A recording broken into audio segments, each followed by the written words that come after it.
Live from the Boylston Public Library, U.S. District Judge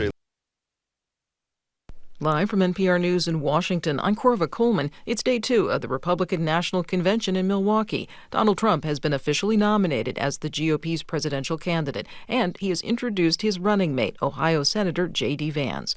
Republican delegates have also adopted their platform. It touches on the subject of abortion. Many opponents of the procedure are active Republicans. Trump has stressed that he wants to leave the matter to the states, as the Supreme Court has ruled.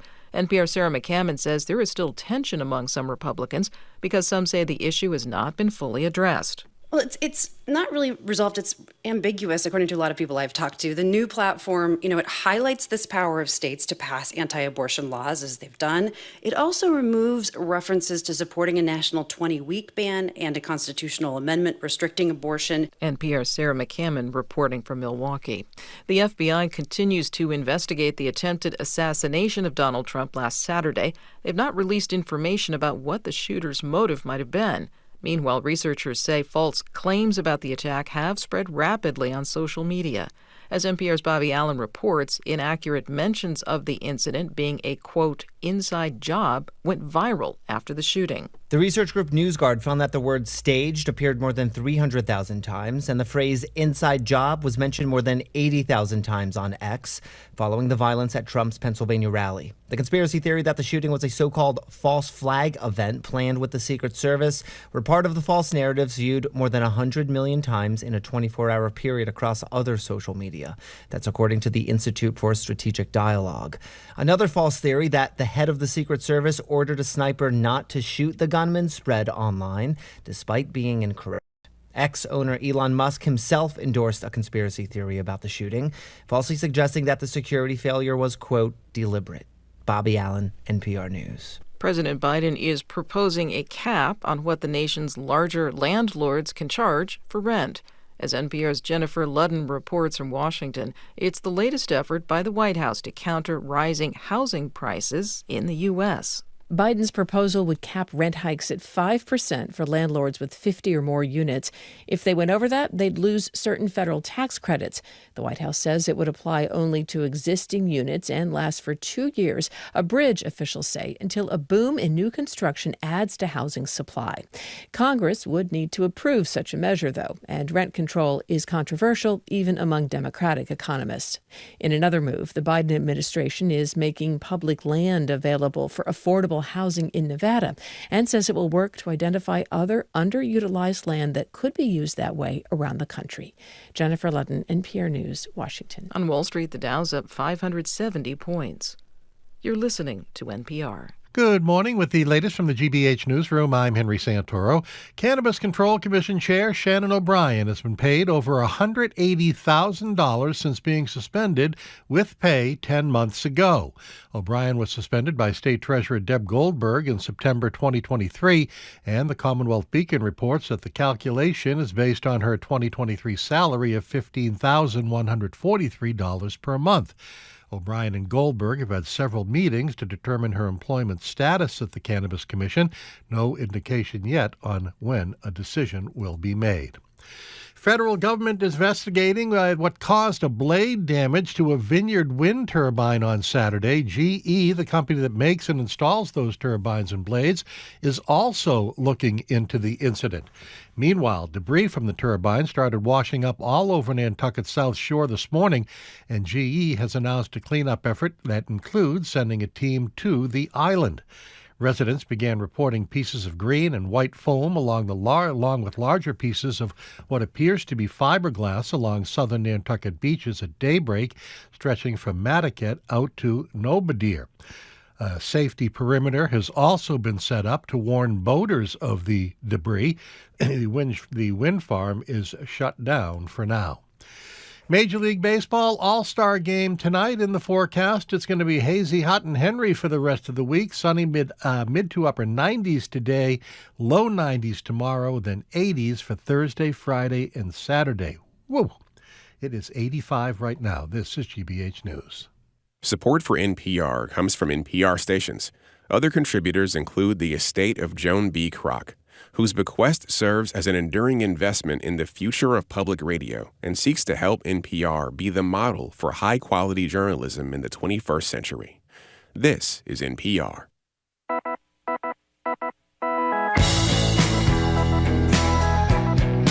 Eastern Browdy. I am Marjorie Egan. You're listening to Boston Public Radio, 89.7 GBH. We are broadcasting live from the Boston Public Library, and we are streaming at youtube.com/GBH News. Later in the noon hour, Doris Kearns Goodwin will join us to talk about what assassinations and assassination attempts have meant in American history. We're going to be back tomorrow with one of the challengers to Senator Elizabeth Warren, John Deaton, who's running as a Republican to unseat Senator Warren. Good morning, Jim. Hey there, and there's a lot of other great things in the show. We're going to talk to the leaders and the founder of the Pan Mass Challenge, which passed the $1 billion fundraising mark. It's incredible. I mean, it's incredible for cancer research and treatment at Dana-Farber. One of the riders, Lisa Hughes, the wonderful person and anchor from WBZ, will be joining them. John King is at the convention in Milwaukee. He will join us later in the show. Local woman Sue O'Connell and we will talk about the vice president. I was right, by the way. One of the few predictions I've ever made that was right. J.D. Vance is the vice presidential nominee, needless to say, for Donald Trump, the man he compared to Hitler a couple of years ago. Those just should be interesting he changed commercials. his mind, Jim. He changed his mind. And in a minute or so, we're going to be joined by a former federal judge, Nancy Gertner, about what I consider at least to be a shocking but hugely consequential decision out of a federal judge in Florida in the classified documents case. In a few minutes, we'll also take your calls about the current state of events overall. I mean, it really has been. I think Brian McGrory brought this up yesterday. Think about the last couple of weeks, from the debate to the Biden interviews. Last night, he did an interview with on NBC with their lead anchor, Lester Holt, the assassination attempt, the beginning of the convention, the picking of Vance. It's incredible. And, the whole issue, which we'll talk about a little bit more during the day, I think the judge is ready, so let's do that. On the morning of the opening day of the Republican National Convention, as I mentioned, Judge Aileen Cannon delivered Donald Trump a huge gift by way of dismissing criminal charges against him in the classified documents case. We're now joined by retired federal judge Nancy Gertner to discuss the decision and its implications. She's a senior lecturer at Harvard Law School and a BPR contributor. Judge Gertner, thanks so much for your time. Good to be here. Yeah, thank you very much, Judge Gertner, for joining us again. So you wrote a piece about this in the Globe, the headline of which was "Judge Cannon Follows Clarence Thomas Lead." What did you say about Judge Cannon dismissing this case? The day that when the immunity decision came down from the Supreme Court, Justice Thomas writes a concurrence that nobody else joins, he alone, on the illegitimacy, the fact that the special counsel was not authorized to bring any of these lawsuits, that there were issues with the special counsel, that constitutional issues, statutory issues, all sorts of things. What was significant about his concurrence was that the issue was not raised by the parties in the immunity case. Not mentioned, not raised, not briefed, not argued. This was essentially Thomas. I read it, and I thought immediately that it was Thomas saying to Judge Cannon, "Hey, go in this direction," and judges are not supposed to do that. I couldn't, for example, as a judge said, as a judge say, "Hey, this case is about XYZ issues, but I want to talk about A and B." So this was already a strange concurrence that no one else joined. What was it? Only 2 weeks later, Judge Cannon issues a lengthy decision adopting his arguments. This is a judge who has been unable to come to a decision with respect to anything, virtually anything. That's an overstatement, over the past few years that she's had the case, but this she could do. And it seemed clear to me that she was following Justice Thomas's lead. This comes out the day before the convention begins, and I wondered if she was auditioning for a role in the next Trump administration. I've just heard that Matt Gaetz has posted her picture for the Supreme Court. But I can't, the people will say, and we've talked about this before on this program, what's up with this judge? Is she just inexperience. Well, an inexperienced judge would go along with the precedent. And the precedent in this case is overwhelmingly in favor of the special counsel. That's what an inexperienced, well, she didn't do that. She held an elaborate hearing, issued this decision. Maybe she's not competent. She actually has a fairly substantial academic background before she became a judge. With this decision, we now know that the issue is she is biased in favor of Trump. She was going to pick an issue out of the air. Again, no other judge had made this kind of decision with the sole exception of Clarence Thomas.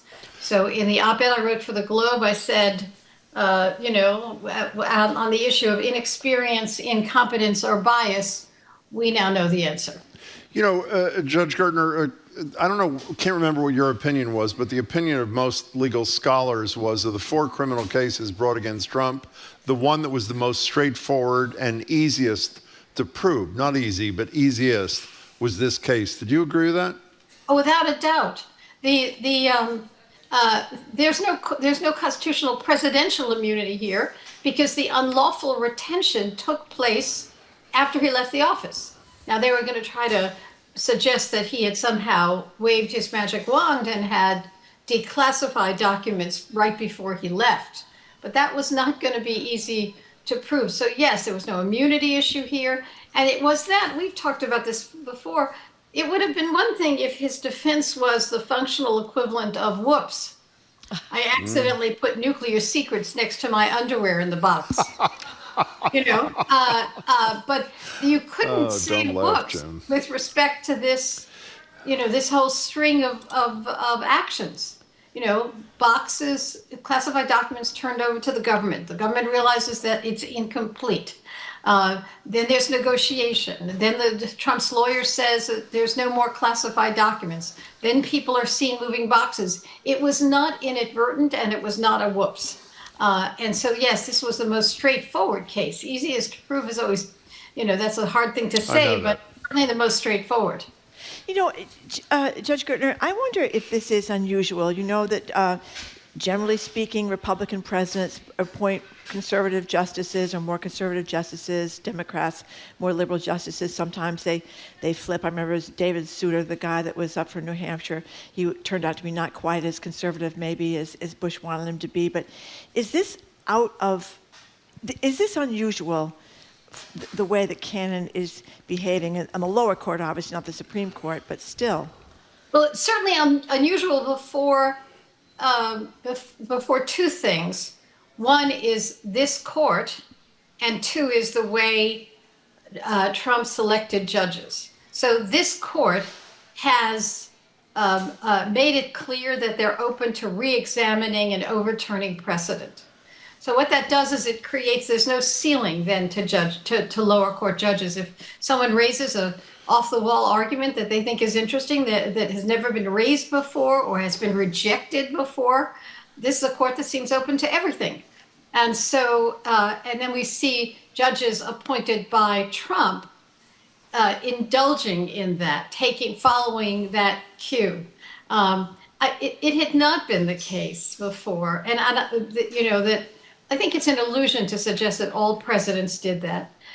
Bush and, appointed judges that were middle of the road, generally in direct proportion to their never having, annoyed anybody or said anything controversial.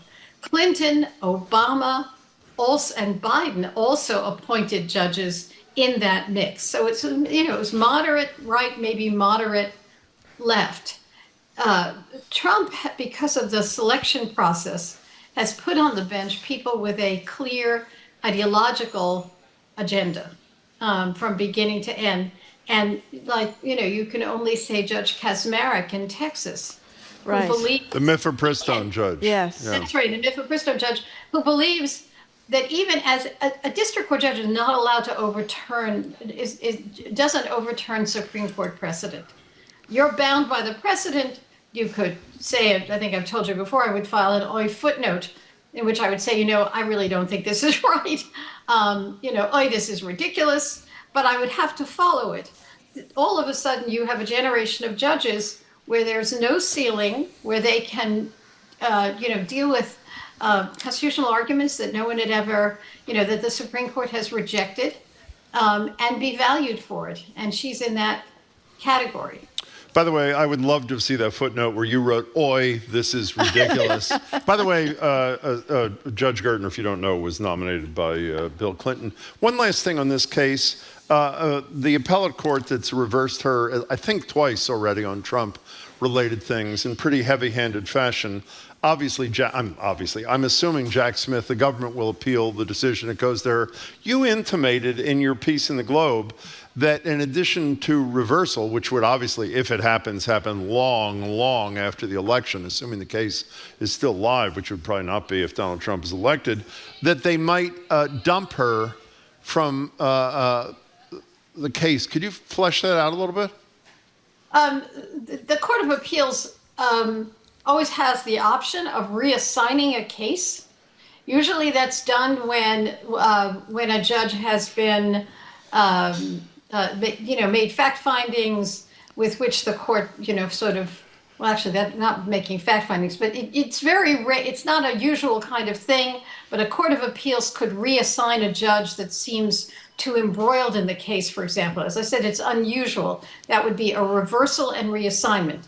The 11th Circuit has an interesting process, which is that there was a case that I linked to in my piece where a judge was reversed twice, very strong reversal.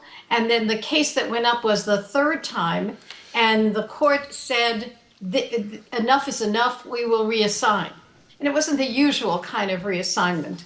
In other words, when a judge makes a decision of law, you don't think that a judge is embroiled in the case in any way.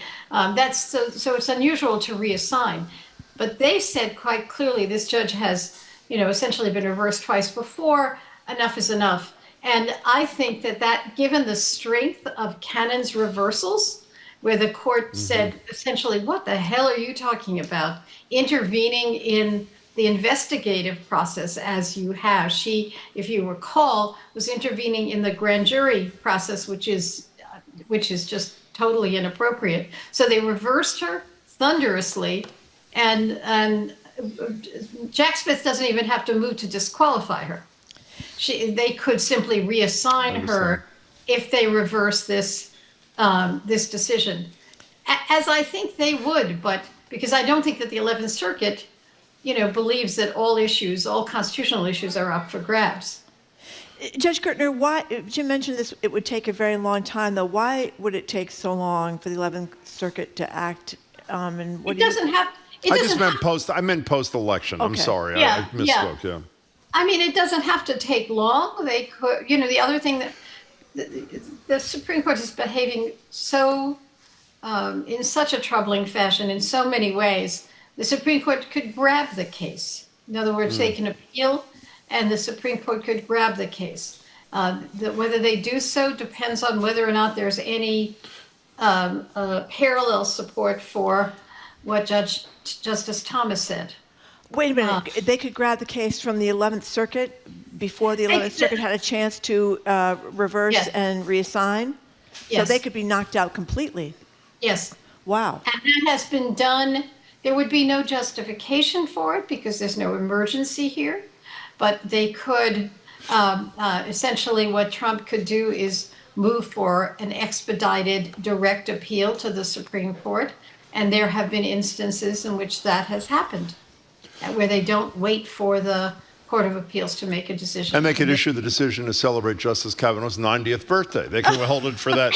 So, Judge Gertner, if we could do a review of everything. So this, as of the moment, the classified documents case, the most straightforward, has been dismissed. The state prosecution in Georgia is on hold because of a challenge to the status of the DA, Fani Willis. The insurrection case in Washington is on hold because of the immunity decision from the Supreme Court.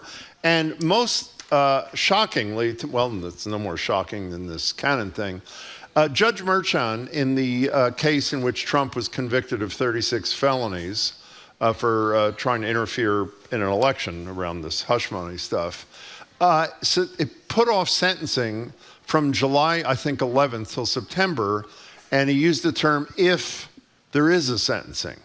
And what that is interpreted to mean is because the Supreme Court, correct me if I'm wrong anywhere along here, in its immunity decision said that not only can you not prosecute a president for any of his, quote, core functions, but you can't use anything about his core functions in evidence to prove that he violated the criminal law in things where he can be prosecuted. Amy Coney Barrett didn't agree with that, but the majority did.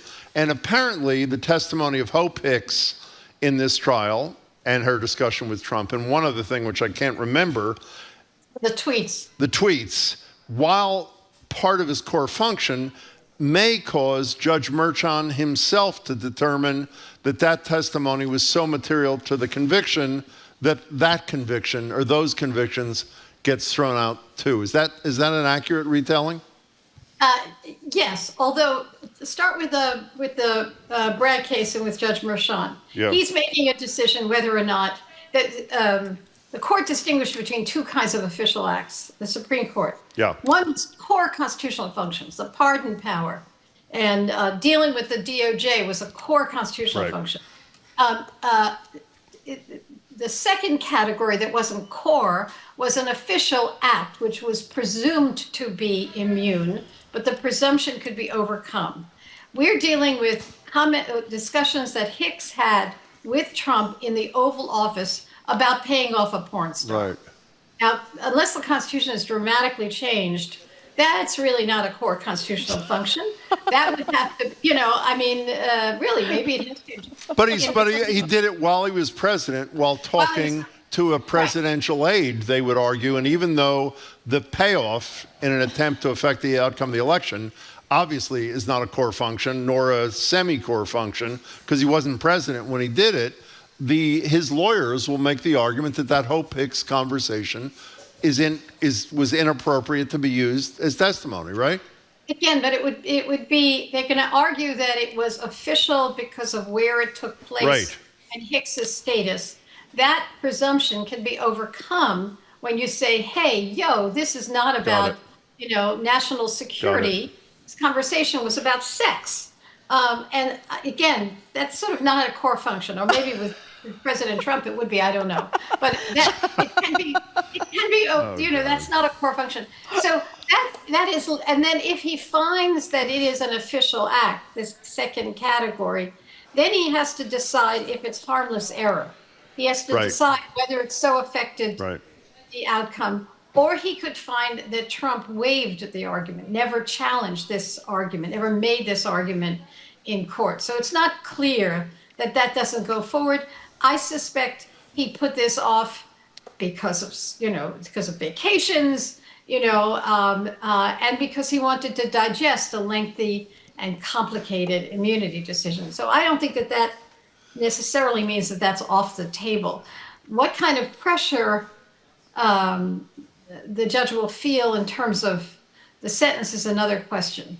The January 6th case could result in a mini trial on what's in and what's out. In other words, there's core constitutional function that's really not implicated in the January 6th prosecution. Second, there are official acts which are presumed to be immune, but you can rebut that presumption. And so the question is, what in the January 6th case is official and what's not requires a hearing. And so Judge Chutkan in the DC District Court, where this case is, can hold a hearing on what's in and what's out. That hearing would be interesting. When the hell is that hearing happening? Well, she hasn't said it yet, but that could be a hearing that could take place, anytime over the summer. It's not a finding of guilt. It would be a finding of, the result of that would not be a finding of guilt. It would be what acts are still in the pot here and what acts are not. Well, some of those charges are knocked out anyway because of the other Supreme Court decision around the obstruction of whatever the hell it was, justice. That's not clear. That's not clear, Jim, because the Fisher case is the case you're talking about. The Fisher case was a case in which they narrowed the obstruction of justice statute, the interpretation, so it's more closely aligned to impairing or impeding or obliterating documents, and not necessarily a physical proceeding, not necessarily. Well, the January 6th case includes the false elector scheme, and the false elector scheme is about false documents. Okay. Yeah, So they're it's back. it's not clear that was wiping it out. Can I ask you one last technical question? So you were a judge and a great defense lawyer for decades and decades. Here's the technical question. Is Donald Trump the luckiest defendant in the history of the United States of America? I'm serious. Yes. No, it's extraordinary. I mean, I think, I think we'll be sorting this through for years, but one thing that has happened is that judges are bending over backwards in ways they don't do for the ordinary defendant, to give him time and to give him an opportunity, to give him more due process than anybody ever gets. At the same time that they're going out of their way to saying no person is above the law. Except I see it differently Right. than the luckiest person. I see it as someone who's able to fundraise millions and millions and millions and millions of dollars so that he can afford to pay $50 million in 1 year to these lawyers who are going to object to every single thing that They didn't moves in even the raise courtroom. some of these issues that I he's know, gotten away with. But I think that, to me, that is the issue, the unfairness of the justice system in general to the extremely wealthy and the regular Joe or Jane. No, that's true.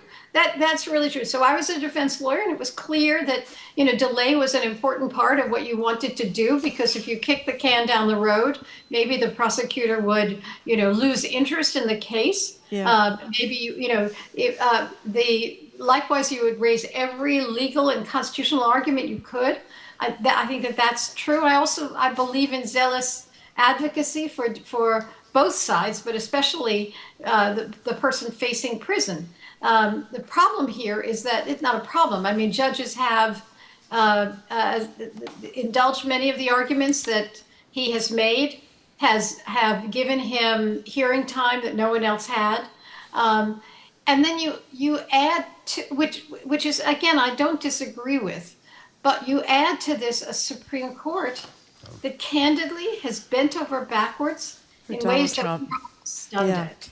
So The combination of challenge everything, which is fine, hold elaborate hearings, which is fine, but suddenly you have a court that is prepared to act in ways that no one ever anticipated. I just one more question about this. I understand Jim and I were talking about this before the show, that you can be convicted of a crime, and then years later, this happened with juveniles who got life sentences for murders they committed. The Supreme Court said they weren't going to do that anymore. But it just seems odd. I'm not a lawyer. In the Merchant election interference case, where you had the jury and they decided that Trump was guilty of all these felonies, and we were awaiting sentencing. Then, after the court case, the Supreme Court issues this immunity thing, which calls into question that part of the testimony about Hope Hicks, talking about sex with a porn star and the payments for that. But I think I can't be the only lay person to whom it seems odd that the crimes are committed, and then after they're committed, you get a ruling which undermines what the jury decided. You know what I mean? Retroactivity is what I'm talking about. I mean, I think that the issue with the Bragg election interference case is that presidential immunity is an unusual claim, right? The ordinary defendant doesn't have that kind of claim, and the metes and bounds of immunity were never plumbed before, were never examined before. So I think that that's the reason this happened. But I can't say it enough, and I've said it on this program. Judge Chutkan issues a very elaborate ruling on immunity that says, I don't know what immunity is in every conceivable case, but I know that interfering with the peaceful transfer of power is not immune. Right. And so these allegations, this complaint, this concrete story is not immune. The District of Columbia Circuit did the same thing. I don't know what immunity is in general. I'm not a legislature. I don't legislate for all imaginable contingency. I decide the case in front of me. The case in front of me is Donald Trump behaving not as president, meddling in state electoral systems in which he had no authority to do. This doesn't count. I don't know what immunity is in other situations, but this doesn't count. The Supreme Court decides to take on the issue. And if you recall, Gorsuch said, we're writing a decision for the ages. And I wish I was in the courtroom. I would have raised my hand and said, no, you're not. You're deciding this case. That's all, not for the ages. You're not a legislature. You're deciding were these allegations at this time immune. And they could have simply said not and leave for the next case, if it ever came, the discussion of immunity. That's what a court would do. That's called judicial restraint. That's what you focus only on the case in front of you, not the case that you think is coming down the line. So that's the problem here is this Supreme Court, that decision, I don't think, I certainly didn't expect anything like that. After the oral argument, you might have, but nobody expected anything that elaborate. And its elaborateness alone will delay everything. Can you call us back when you have some good news about anything? Is that possible? Thank you. Judge Gertner, fabulous to talk to you as always. Really appreciate your time. Thank you very much, Nancy Gertner. We have been speaking with retired federal judge Nancy Gertner, who is also a senior lecturer at Harvard Law School and a Boston Public Radio contributor, and we're very happy about that. Up next, we're going to open the lines to ask you about the state of the race. Former President Trump made his first appearance at the RNC last night with a bandaged ear after being shot on Saturday. He announced J.D. Vance as his running mate. We're going to talk about him. Meanwhile, President Biden continues his I Am Competent press tour. Last night, he appeared with NBC's Lester Holt for an interview. We'll ask you about that interview, the convention, whatever you want to talk about of the state of this presidential race. You're listening to Boston Public Radio 89.7 GBH. We are broadcasting live from the Boston Public Library and streaming at youtube.com/GBH News.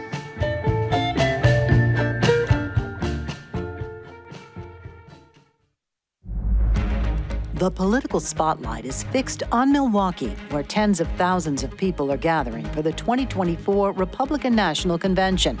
After this weekend's attack on former President Donald Trump, what happens here could dictate the tone of the political climate. I'm Mary Blake. Join me for NPR's live special coverage of the RNC, including fact-checking, context, and analysis. Tonight at 10, here on GBH 89.7. Our programs are made possible thanks to you. And Boston Children's Museum. This summer you can dive into curiosity and play, create, and wonder. From Winnie the Pooh to the outdoor curiosity kitchen, family fun and learning happen every day. BostonChildren'sMuseum.org. And Gentle Giant Moving Company, providing moving services since 1980. Helping to fight climate change by sponsoring Climb for Climate's inaugural stair climbing event August 10th at Harvard Stadium. More at climbforclimate.org.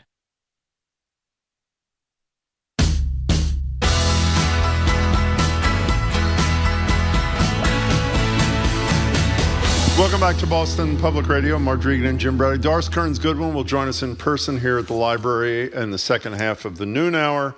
John King from Milwaukee at the Republican Convention will zoom in the 1 o'clock hour. So the rest of this hour is going to be, I guess, a presidential election potpourri. In many ways, it feels like we've just been through a paradigm shift in the presidential race. An assassination attempt on Donald Trump just days before the Republican National Convention makes one of the most visible advocates of political violence now one of the most visible victims of it. Before Trump was shot, Democrats were in crisis about President Biden, a growing chorus of lawmakers, as you know, calling for Biden to step aside. That has been silenced, at least for now, while the party focuses on unity and lowering the temperature of political rhetoric. But should those conversations stay silenced? Biden's continuing his press tour in an attempt to assuage concerns about his competency. Trump picked Ohio Senator J.D. Vance as his running mate, even after Vance has referred to Trump, these are quotes, as cultural heroin and America's Hitler. So we want to know how you're taking the whirlwind over the past few days. How do you think it all affects the race going forward? The number is 877-301-8970. You can text us or call us at that number.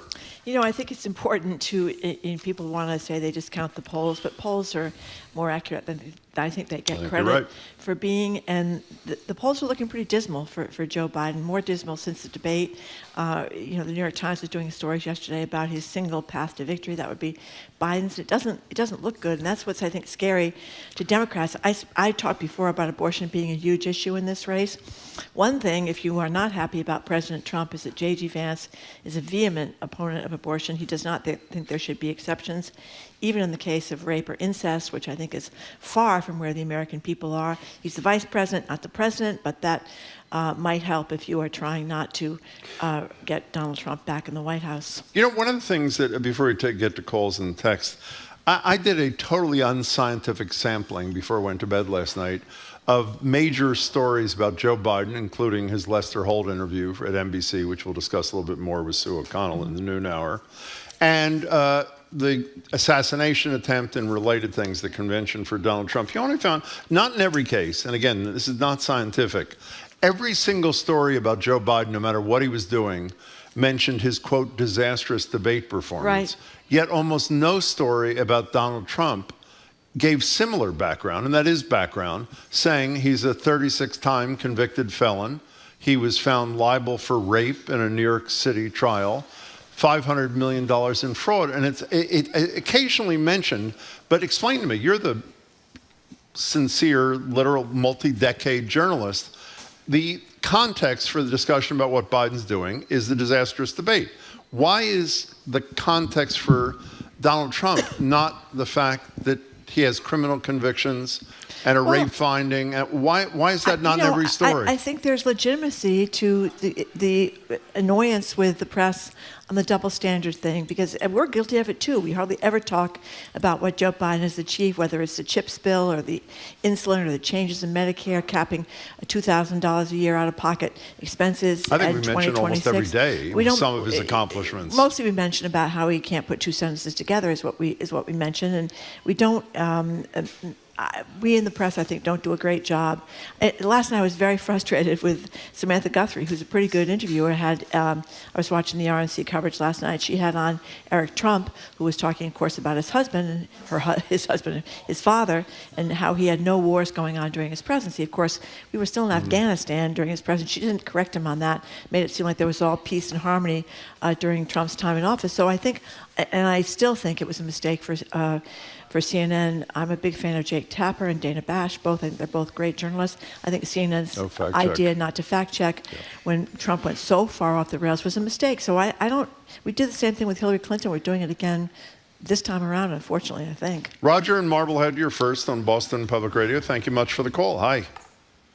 Hi, good morning. I just wanted to say that I think that Trump missed a major opportunity in selecting J.D. Vance as his vice president. Well, I think what he really should have done, the pick that made the most sense, would have been to select himself as the vice president. And in doing so, just in case he was assassinated, he would still become the president, right? Well, next time we talk to Judge Gardner, we'll ask her about the legal implications. Roger, thank you for your analysis. We appreciate it. Well, 877-301-8970. You know, a lot of commentary is talking about Vance as kind of signaling the end of the so-called small tax pro-business Republican Party, moving away from the party of Ronald Reagan, who, of course, was the guy that talked about Russia as the evil empire. I mean, J.D. Vance says he didn't care what happened to Ukraine. He literally says that. He says, frankly, I don't give a damn about what happens. And he's very socially conservative. He is, we'll talk about this with Sue O'Connell, but a nightmare as far as the LGBTQ community is concerned. He's anti-gay marriage.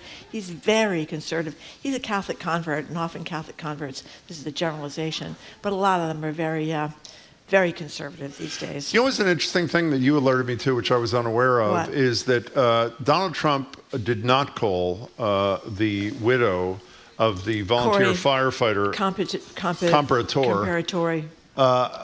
And Joe Biden did, and she said, I don't have a problem with Joe Biden, but I felt it would be disloyal. She says, I didn't want to talk to him. My husband was a devout Republican. He would not have wanted me to talk to him. She did not talk to Joe Biden, but Biden did reach out in what would have been obviously a difficult call, and Donald Trump did not. He did not, and this is what the widow also said. I support Trump. That's who I'm voting for. I don't have any ill will toward Biden. He didn't do anything bad to my husband. A 20-year-old despicable kid did. So she said she wasn't really that involved in politics, but she did not think her husband would want her to talk to Biden. Let's go to Janet in Wayfield, Rhode Island. That's a new one to me, but welcome to the show. Hi. Yes, hi. Hi. As a 91-year-old, I've seen a few elections. Wow. And yeah, and I have strong feelings about politics in general. Yep. But as far as Biden's concerned, I'm afraid we've really lost the election unless he drops out. It's not just the debate, but it was the post-NATO interview. It was the George Stephanopoulos interview. So many things that really, really make me question whether he can win this election. But another Excuse me, I wanted thing to that tell I you, had one of to- our staff members is just saying that Hannah is saying if Biden sounded like you do, Janet, we wouldn't be in trouble. Knew you'd Well, like that, thanks Janet. for Go that. ahead. You're It's welcome. okay. But I had one other thing. Yeah. The Republican Party, as we know it, is no longer. I mean, it's the Trump Party. The party of the Bushes and the McCains and the Romneys is silent.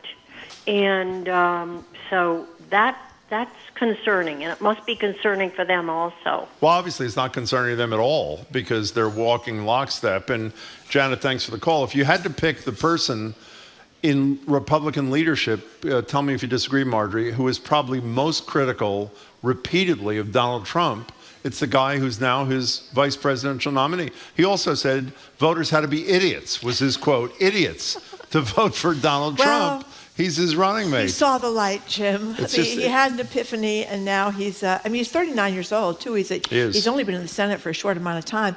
And when I didn't realize, he's obviously a very smart guy. He was the president of the Yale Law Review. He's got a fascinating story. He comes from Appalachia. He had this mother that was kind of a lunatic, 5 times married, and threatened at one time to drive the car into a wall or something like that and kill them both. Hillbilly Elegy is the book, Hillbilly Elegy yeah. was his book. But it wasn't a book that was, if you read it, it wasn't a book that was particularly sympathetic about the plight of people in Appalachia and how they've been left behind by manufacturing. He said it was mostly about his anger at his mother, which you could understand, but it didn't make him a compassionate guy, I don't think, at all. Do you think Donald Trump's looking for compassion or looking for No, but a younger version kind of of himself? surprising. It's kind of surprising that his backstory wasn't more sympathetic to the people he grew up with. Well, what's also surprising, which I did not know about till last night, I'm embarrassed to say, is in his race against Tim Ryan for the United States Senate, former member of the House, big labor guy,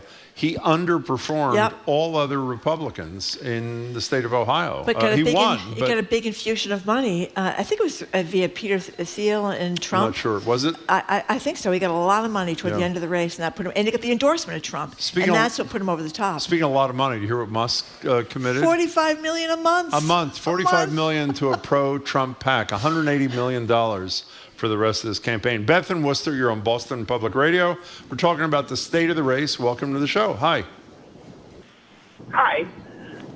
So I guess I'm just still in a little bit of shock that people are actually looking at this like there's a decision, a policy decision that needs to be made here, where we're talking about a person who, if we go back in time, who did not know that Puerto Rico was part of the United States.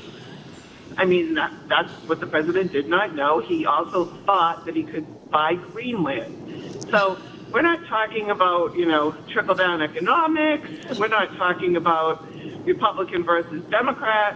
We're talking about stable versus unstable, insanity and craziness and violence and hatred versus normalcy. So what's your point? That you're shocked that America appears to be perfectly fine with such a candidate? Is that where you're going? No, I think that we are completely freaking out over nothing because I don't think that any normal person who it can be on the fence. This is not a fence riding issue. This is. What? If you, I don't understand. If you're saying, I mean, Marjorie and I are freaking out, to use your words, because a 36-time convicted felon and a rapist is on the verge of being elected to the presidency. What should we not be freaking out about? I'm missing your point, Beth. I'm sorry. Well, because I'm not in a good frame of mind. I'm not being honest. I am totally freaking out, if you want to know the truth. Okay, well, that changes the phone call. Beth, thank you for the call. We appreciate it. That took a while, but we got there. Thank you for that. 877-301-8970. Marjorie Taylor Greene was the first person that spoke last night. Did you see her? Well, they had her as early as possible, right? Thank God for his hand on Donald Trump. It was God that intervened and kept him from being killed. And I wonder what Amber Rose, Amber Rose, I wasn't up that late. Yeah, she's a reality TV star. She's a model. She was involved with Kanye West years ago. But she's one of the people that founded the LA chapter of the Slut Walk protest march. Yes, she did. That's like a feminist demonstration kind of thing and against rape culture and victim blaming.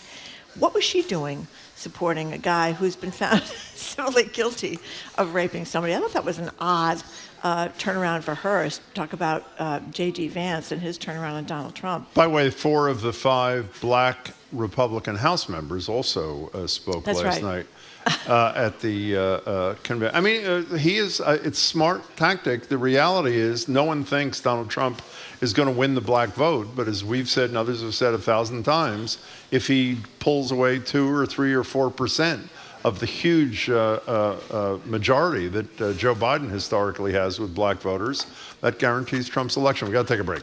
Okay, you're listening to 89.7 GBH, Boston Public Radio. We're broadcasting live from the Boston Public Library. Doris Kearns Goodwin is going to be with us right here at the library in the noon hour. We are broadcasting, as I said, from the library and streaming at youtube.com/GBH News.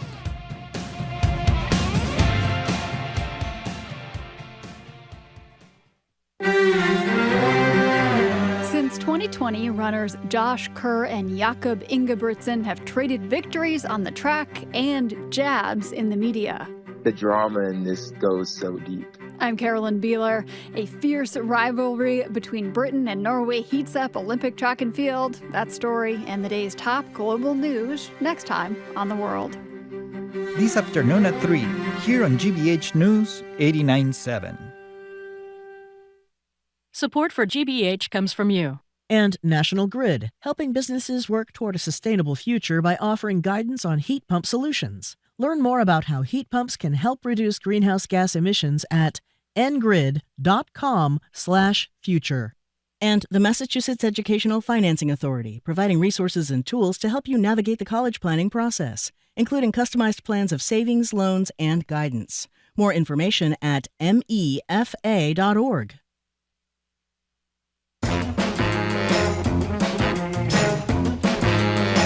Welcome back to Boston Public Radio. Jim Browdy and Marjorie Egan. We're sort of doing, I guess, a presidential election potpourri. So much has happened in the last couple of weeks. We thought we'd do an update. And by the way, as I always say, we don't take calls out of order, but Marjorie and I just agreed. If there's anybody else who wants to call and say, I don't understand why people are freaking out, and then a minute later say, I'm freaking out too, we'll put you up to the top of the list. John and Gardner. Oops, John, hold on 1 second. I'm sorry, John. I just want to say just a couple of other things. I thought it was odd to see the head of the Teamsters, Sean O'Brien, at the speaking at the RNC last night. They didn't love him either. No, they didn't love him when either. He mentioned corporations and the Chamber of Commerce as enemies, right? He didn't get a lot of applause. But since Joe Biden is hailed as a big labor guy, that was kind of odd. And the other thing I just wanted to bring in quickly is we all saw Sean O'Brien's from Medford, by the way. He just is so you from know, Medford, he's a local yeah. guy. And he's a great labor leader, but I was surprised to see him at the RNC last night. And the other thing that we should mention is we've now seen the videos of this 20-year-old shooter right on the top of the building, like lying on top of the building there, and people trying to alert authorities to the fact that he was there. And then, of course, shortly thereafter, the shots rang out. So it does further complicate things, I think, for the Secret Service. Well, also feeds the conspiracy stuff that, particularly on Twitter, and a lot of people wild. were lying last night at the RNC. Vance was lying about oil production. Marsha Blackburn, the senator from Tennessee, was lying about tax cuts. There was a lot of lying going on from the stage last night. Shocking. I was shocked. John and Gardner, welcome to the show. Hey, John. Thank you, guys. Thanks for taking the call. Pleasure. I don't want to get too wonky, but we are so screwed. We're so screwed. Beautifully so put. Yeah, thank you. At this point, and it's, 3 months away, we're looking at a possible electoral rout. And I think the popular vote is in question at this point. We got a candidate that shouldn't be a candidate, and we got Trump having everything coming up. He shouldn't be a candidate. Joe shouldn't be the candidate. No, and I was saying, and Trump shouldn't be a candidate, too. So that would right. sort of clear that deck. One word, by the way, before I about the assassination attempt, bullying.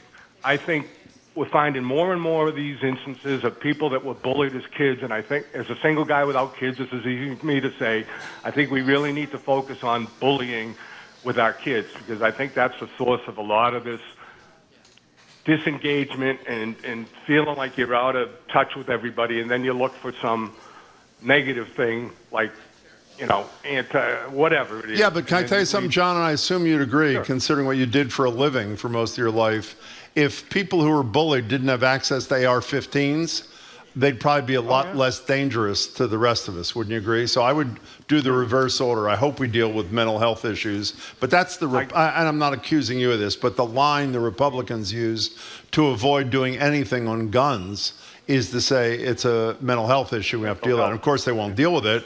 The problem is we have too many guns in this country. Other countries that don't have guns, like us, also have mental health issues. And the violence, the gun violence, is nowhere near what it is here. So I think that's the key thread, don't you think?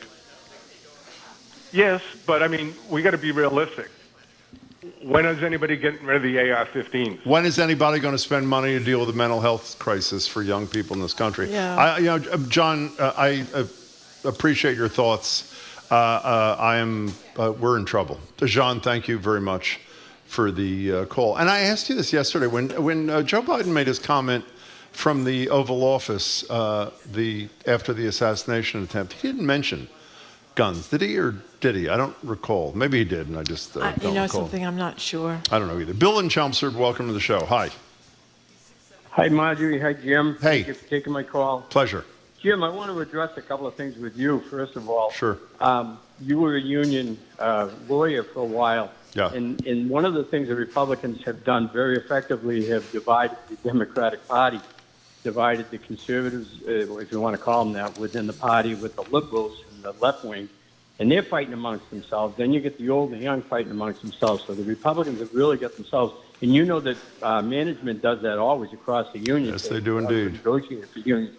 Part two, I talked to you a number of months ago, and I suggested that one of the only ways we can get to certain people is through the economic pocket by not buying products. And I kind of suggested that we may not want to buy products that come from Texas or wherever.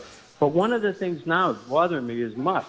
He never really cared about the earth or the environment. He saw an opportunity to make a ton of money and invented a great electric car for a lot of people. But I think the only way we can stop people like that is to stop buying Teslas and stop supporting them. You talking to me? $25 million a month. You talking to me? No, kind of.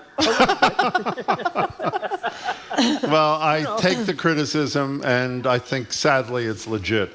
In my case, it is, Bill. Bill, getting back to the union thing for a minute, Sean O'Brien, who, as I say, is from Medford, he was president of a local, I think it was 25 of the Teamsters here before he's elected the international president, is saying he wants to keep his options open. He admits to a reporter for the Boston Globe yesterday that Joe Biden is one of the best presidents for labor in American history, and then says something like, well, not all of his promises are being met. So he goes and speaks before a guy who, at least in my estimation, doesn't give a damn about working people and has done everything he can, not to mention his Supreme Court nominees, to screw working people. So I have to say, well, I like Sean O'Brien. Remember, he didn't pay the people. He doesn't pay anybody, contractors or. But I am really disappointed, and I assume people know that while he was invited to speak at the Republican, and he was sort of the keynote speaker, his last speaker last night, I think, he has not been invited to the Democratic convention. I'll tell you, if the Teamsters ended up endorsing Donald Trump, it would be a huge moment in this campaign. Bill, thanks for the call, and I'll get back to you on the Tesla at some point. The other thing that Marsha Blackburn was lying about, the tax cuts, the Senator from Tennessee. Yes, the Trump tax cuts are going to expire. What Biden wants to do is tax no one who makes less than $400,000. They're making it sound like he's going to come after working Joe and Janes, and he's not. It's if you're making over $400,000, you're probably not, a low-level worker. Well, to quote one of my favorite people, J.D. Vance, got to be an idiot to vote for that guy. Whatever. Bobby from Providence, thank you Bobby. for calling. Oh, my goodness. Long-time listener and first-time caller, so I'm a little nervous. Don't be. Thanks for doing it. I had insomnia. Huh? Thanks, I said. I had insomnia the other night. Yeah. And So I decided to start a grassroots movement from here to all my friends across the country. So the tagline is, go, get on with it, go with Joe. I'm sick and tired of the Democrats whining and weeping about the damn debate 3 weeks out. And Democrats should get on their knees that the assassination attempt was by a registered Republican, 20-year-old weird white boy who's incel. So we don't have time to come up with a new young. Well, I don't think we know that he was an incel, but I'm not sure we know he was bullied either. I think some people have said that. Some I'm of his not high sure. school. But how's your movement going, Bobby? Your middle of the night movement? Good? Well, I also sent out yesterday, call all your senators or representatives to stop bringing the hand and get on with it and go with Joe and send postcards. I'm trying to get everybody to stop whining and actually do something. I mean, he's a decent human being. He's very and he decent. has more bipartisan legislation than we have Kamala Harris. Yeah, the issue, I think, with all due respect, Bobby, is not what he's done, because you'll hear us praise it on this show. The issue is, can he do it for another 4.5 years, and can he win an election? You, I assume, think he can. Others have some serious doubt, but it's not. Almost no one who's asked him to step aside has been critical of his record. Bobby, thanks for the call. It's important to point out that the reason I think people are freaking out, even though I wish Democrats had some courage and were saying this publicly, is because he was losing before the debate. He's losing worse now after the debate.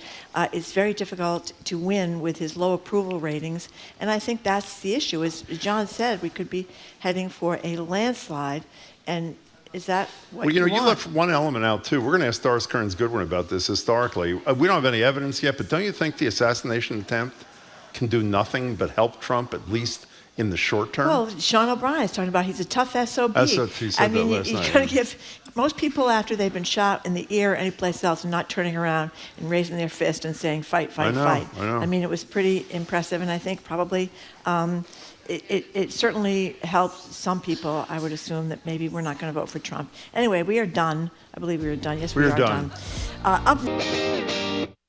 You're listening to Boston Public Radio with Jim Braude and Marjorie Egan. Just ahead, more smart conversation about what's going on in our community. That's right after an NPR news break, here on GBH News 89.7. Funding for our programs comes from you. And Shriners Children's Boston. Accidents happen, and when those accidents involve a burn injury of any size, Shriners Children's Boston is the place to... Don King and all things RNC, following Trump's pick of Senator J.D. Vance as his running mate. Then we'll close out with you, asking how you're beating the heat. All that ahead, Boston Public Radio, 89.7 GBH. Live from NPR News in Washington, I'm Lakshmi Singh. The Republican National Convention heads into a second day under a Trump-Vance ticket. Days after an attack on former President Donald Trump in Pennsylvania, the Republican campaign's message is one of unity. NPR's Sarah McCammon reports Trump's former primary rival, Nikki Haley, is now slated to address the convention. Convention officials say Tuesday's theme will focus on safety, including issues of border security, drug trafficking, and domestic crime.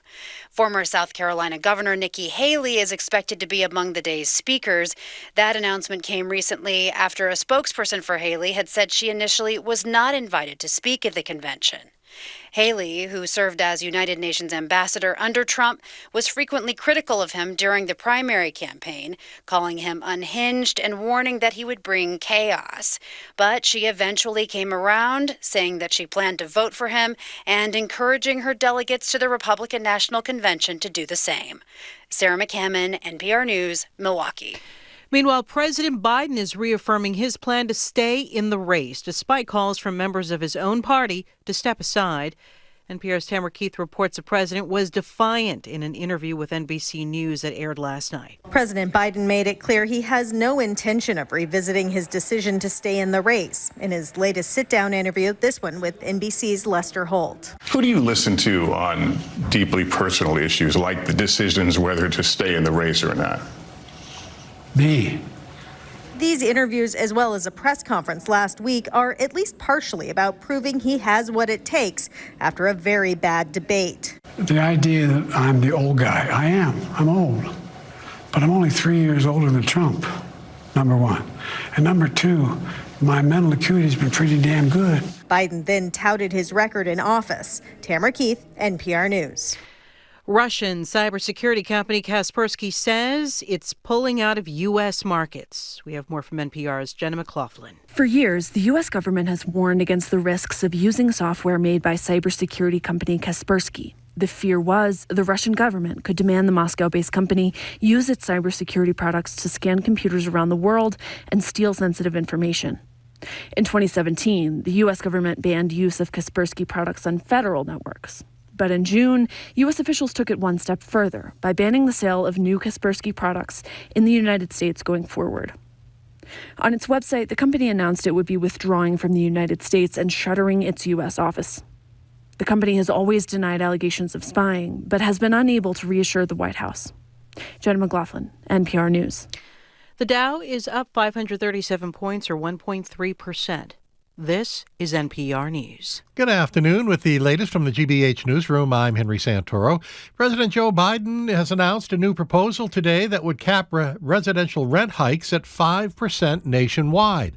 Washington Post reports the policy would disincentivize landlords from raising rents more than 5% per year by removing tax benefits.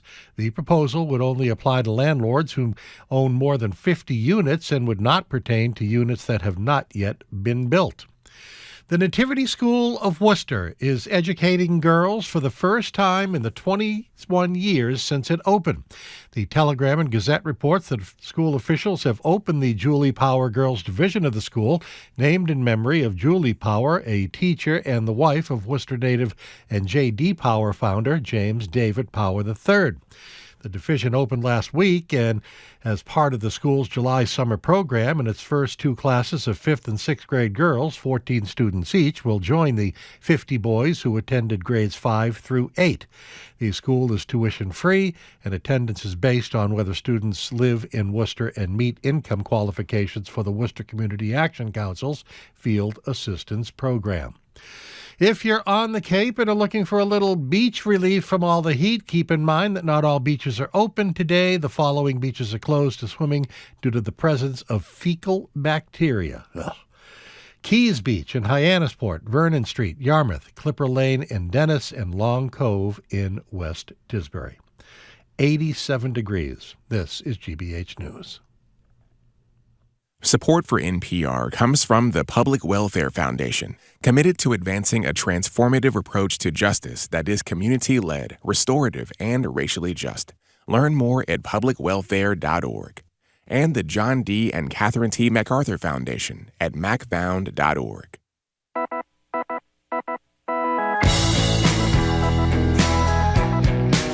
Jim Browdy. I am Marjorie Egan. You're listening to Boston Public Radio 89.7 GBH. We are broadcasting live from the Boston Public Library, streaming online at youtube.com/GBH News. In just a little while, Doris Kearns Goodwin will be joining us. She's the great historian, and she's going to talk about how assassinations in America and attempted assassinations have affected politics and our history. We'll be back here at the library tomorrow with the gentleman who's challenging Senator Elizabeth Warren.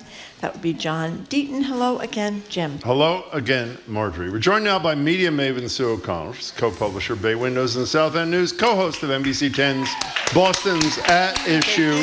You're not even applauding for yourself like you always do. No, I've stopped applauding for myself. That's really quite something. That's been an issue. She's had a bit of an epiphany. Not me. As I'm I was applauding saying, for myself still. She is the co-host of NBC 10 Boston's At Issue every Sunday at 11:30. I'd applaud that if I were you. Yes. Following Meet the Press. Hello, Sue O'Connell. Good day to you. Good day, good day to you, of course, too. So let's start with J.D. Vance. First of all, play a little bit of sound from some of the things J.D. Vance has said in past interviews criticizing Donald Trump. I'm a never Trump guy. I never liked him.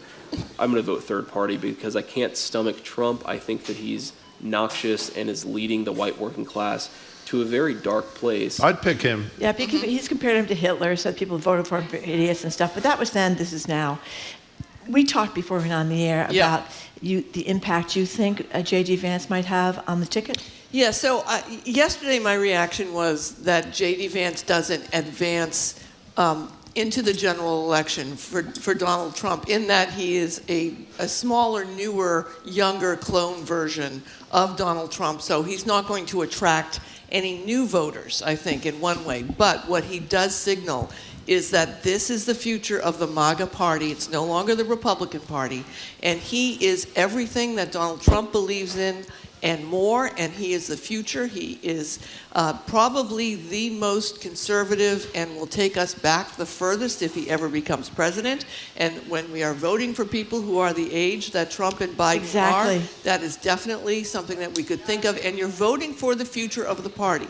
And when you look at who the opportunity that Donald Trump had to pick as a vice president, certainly he wasn't going to pick Nikki Haley, but we'll put Nikki Haley out there anyway, Marco Rubio, Don Burgum, a whole bunch of people who represent a more moderate within the Republican Party version of politics, and instead he went with J.D. Vance. And so what this may do for the Democrats is point out that a vote for Donald Trump and J.D. Vance is a vote to bring us back further into the world where it's impossible to get an abortion to save your life, or if you're having a miscarriage, to get the medical treatment that you want.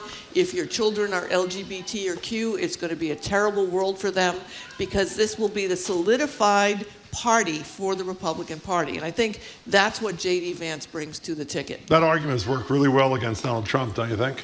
Yeah, I mean, he's more extreme, though, than Trump on abortion and gay. He's against gay marriage, no exceptions for rape or incest. Trump is smart enough politically to know that abortion is not a winning issue, but yet he's brought this guy in. Well, Trump's at the top of the ticket, right, though. but you think about how they tried to really tamper down the abortion issue in the Republican National Convention platform, yet he picks a vice president who clearly is saying... You don't think he's going to change his position by Wednesday night on this? I don't think it's going to matter. I've spoken to President Trump, whose wisdom I value so much. Yeah, but it doesn't matter. What do you mean it doesn't matter? Because it is who he is. I mean, it's sort of like the Mitt Romney conversation. They're all going to flip-flop a little bit, especially when they get to the general election. But when you look at the history of his short history as a lawmaker, what J.D. Vance has said and done, he is definitely makes the Trump ticket the most conservative ticket we've had in a long time. You know, one of the things, after questioning your wisdom here, I'm going to advance my own, which is probably ridiculous, and advance. I don't really see, when the Hitler comment was made to someone else, I don't think it's on tape. When the Democrats fund ads with the vice presidential nominee of Donald Trump looking at the camera and savaging Donald Trump as the worst thing that ever happened in the Republican Party, I'm a demagogue, I'm a never Trumper, he's a terrible candidate, you got to be an idiot to vote for him, he's a moral disaster, he's reprehensible, he's a cynical a-hole, this is all what... How does that not damage, if it's played incessantly, Donald Trump? So the Republicans... Donald Trump and J.D. Vance are not going to win this election. The Democrats are going to lose this election. If Donald Trump ends up in the White House again, it's not because people decided to vote for Vance and Trump. It's because people decided not to vote for Biden. So they can play that all they want. I still don't think that Donald Trump has, other than incrementally grown his base when it comes to some black men, some Latino men, some people who are upset about one thing or another that goes into this potpourri. The people who don't vote for Joe Biden, who would have voted for a Democrat, are the ones who will put Trump in the White House. You don't think the assassination attempt expands his base, just a smidgen? Maybe, but this is the incremental increases that Trump will get. I mean, I honestly thought last night when I watched Trump, how for the first time in the many years I've been watching him on television, he actually looked like a human being to me. He actually looked up. I felt empathy for him. I felt how hard it must have been for him to go into that room after going through that traumatic event. So yeah, definitely there's going to be some empathy for him, but we're still 112 days away from the general election. And now that we're going to have the ticket set, it's going to be a different conversation. Okay, so you say Biden, he wouldn't win it, Biden would lose it. Here, I assume you saw the Lester Holt interview last night? Yes, on NBC? I did. Your station. I'm winking at Peter. Here's what, how is that going? It's going good. We're having a good relationship. Good, I'm glad to hear it. Here's what Biden said when he was asked by Lester Holt last night on NBC, who he turned to for advice about whether to stay in the race. Who do you listen to on deeply personal issues like the decisions whether to stay in the race or not? Me. Look, I've been doing this a long time. the idea that I'm the old guy. I am. I'm old. But I'm only 3 years older than Trump, number one. And number two, my mental acuity's been pretty damn good. What did you think of Joe Biden last night with Lester Holt? Oh boy. So I would say when I turn on the television or watch it on the computer, I realize I have this bias that I'm kind of hopeful that it's going to be better than it is, and then you get 20 seconds in and you're like, oh no, it's not any better than I think it is. Biden, I think, is a competent president right now, and he may be a competent president for a couple of years if he gets reelected. The question is he a competent candidate? And that is the problem. I don't think that he demonstrated last night anything except that he can share ideas without a teleprompter. He can't complete sentences without a teleprompter. I was happy to see him push back on Lester Holt around some issues. I mean, we get caught up in this. As he said, why aren't you covering the guy lied X amount of times, Trump lied X amount of times? But it also misses the point. I keep pointing out, we've all got siblings or friends we went to school with who you get an A on your paper and they get D's and they get it up to a C and suddenly they're a hero and you get a B and you get punished. And that's where Biden is in this conversation. I don't think last night's interview did anything to make people who are calling for Biden to step down on the Democratic side feel any more confidence in him. Yeah, wouldn't you like to have a few more Democrats with the courage of their convictions and say this publicly? Well, I think right now, I think they have been saying it publicly up until Friday. And a few of them. I think I talked to a number of people yesterday. There is a moment of acknowledging the trauma that happened and the attack that happened on Saturday and how it's probably not the best time right now for the Democrats to be fighting in public. It doesn't show respect to the events of Saturday. And the Republican National Convention is off and running at the moment, so it might not get the attention that they need. But they are still very much, I'm talking to people who are very much still talking about what to do about Joe Biden at the top. But there is a date, an expiration date. I don't know what it is, but the Democratic Convention, I don't know what it is, the 19th, the 16th or something in August, there's a date, unless he resigns so that Kamala Harris becomes president, so she runs as an incumbent, which I don't think is going to happen. There is a point at which there's no time to have any kind of even mini primary, as Jim Clyburn or James Carville suggested, right? So, I mean, the reality is maybe a week after the Republican convention, either he decides this is not right for me to do and he steps aside, or he's the nominee. Yep, and I would say to Democrats, if the Republicans can line up behind Donald Trump after the events of January 6th, if Joe Biden doesn't step down and you can't line up behind Joe Biden, then you get the president you deserve. We had a caller the other day who said, I'd vote for Joe Biden on a ventilator before I vote for Donald Trump. By the way, J.D. Vance said that he would have not certified the election were he the vice president. That's a very important point. Yeah, that he was okay with basically overturning the will of the people in the election. You know, so you're voting for administrations on every single ballot. And so you're just going to have to hold your nose and stop complaining and get in line, or you get what you get and you don't get upset, as they used to tell me. We're talking to Sue O'Connell. So conspiracy theories, a lot of them from the left over the attempted assassination. Whatever you're talking about. I hadn't spent 4 hours looking at certain rabbit holes. You know, we used to hear, when I used to hear the word false flag, I associate that with Alex Jones, the guy who said that, you know, that Sandy Hook was made up.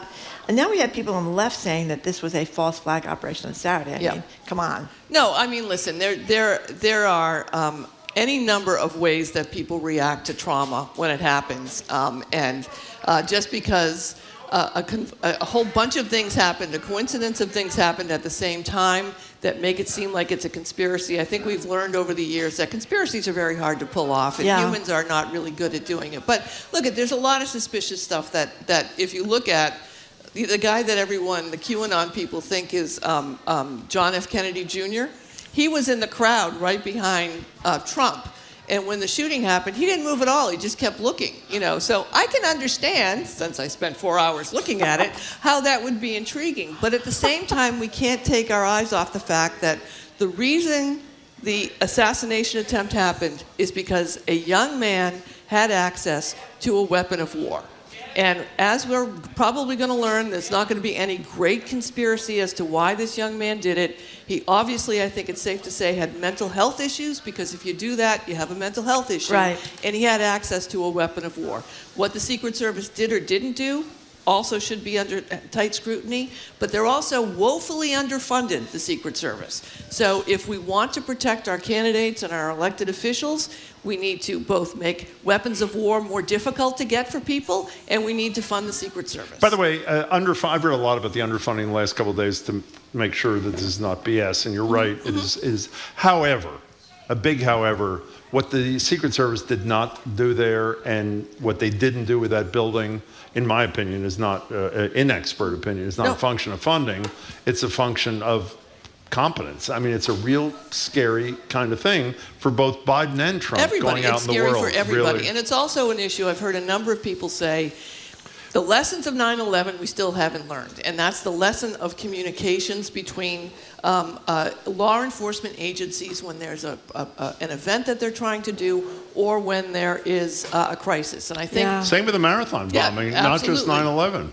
Yeah, when you saw the video of the guy crawling on that roof, yes, it was really, and the people looking up and saying, look at this guy, and you realize he was acting suspiciously before that by the metal detectors, and we don't know if that was... Well, we had James Pindell on yesterday from the Globe, who wrote his piece. He was there. He was there. He said the half hour before. They're trained, the Secret Service, the snipers, are trained on that rooftop, and that's where they ended up shooting. Right. In any case, I assume people know that you went to every single day of the Karen Reed trial. 2 days I did not go. So is July 22nd? 22nd is the new filing. Okay. There's a new filing that just happened, which I haven't had a chance to read those. What exactly is happening? By the way, we still have no resolution about the 12-0 for acquittal versus 10-2 for conviction. No, and none of the jurors, I've made it, jurors can come to me. I'm happy to talk to you anonymously as well. We don't have any verification from outside sources or the jurors about what they voted. So the next hearing, I believe, is her defense team has put forward they would like charges dismissed. They would like the second-degree murder dismissed, and I believe the leaving of the scene and leaving the manslaughter to be adjudicated. And the Commonwealth has answered those motions, saying basically there's no precedence for us to drop those based on the fact that there's no verdict. There was a mistrial, there's no verdict. So I think what we'll see in this hearing is if the Commonwealth is going to continue to, she still, has been charged to see if there's going to be another trial, and again, there's been papers filed, which I haven't looked at motions yet, and we'll see what the next steps in the trial are. We talked to Andrew Cabral about this the other day, who before being Secretary of Public Safety and the Sheriff of Suffolk County was a prosecutor in Suffolk DA's office for years, and a pretty skillful prosecutor too.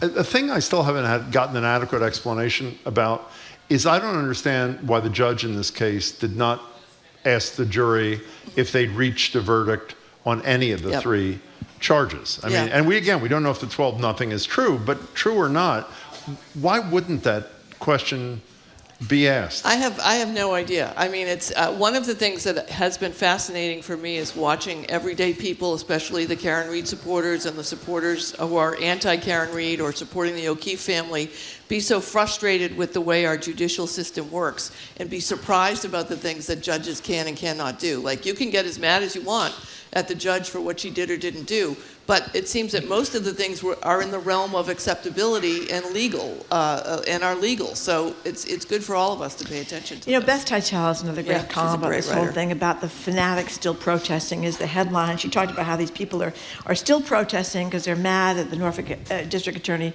Michael Morrissey, and they've got these signs out, Morrissey's got to go, justice is coming. And then she talked about how she interviewed this one guy who said it was a very busy week as a protester. He was at one protest yesterday. It was really hot there. Then he had to go to South Boston because he was protesting outside the Massachusetts State Police Barracks. This is about that guy Proctor who got up in the stand and said terrible things about Karen Reed. Then he spent Tuesday meeting at the Canton Select Board. I wasn't clear where they came into things. Then he's heading to Dedham to support the blogger known as Turtle Boy in court appearances related to his coverage of the case. And I'm thinking to myself, these people are up in arms about the Karen Reed case, but we're really not up in arms. I mean, no one's taking to the streets about what's going on with our national politics or any bigger issues, or like at the State House politics. Yeah, it's we interesting. have outrages every day. I had a woman come up to me during the trial who was a Karen Reed supporter who said to me, we have to vote Michael Morrissey out. I just found out we vote for district attorneys. And I was like going to call the ACLU and go, remember what a difference the DA makes. Fabulous There's a campaign. whole new group of people here. And then she said, and after we vote out Michael Morrissey, we're going to vote out Joe Biden. And I went, okay, I guess that's all together. But the idea that these challenges in our judicial system, the Canton Select Board is about the oversight of the Canton Police, who were the first responders there. Okay, thank you. That one of their police officers who's related to the person who owns the home where John O'Keefe's body was found is a police officer in Canton.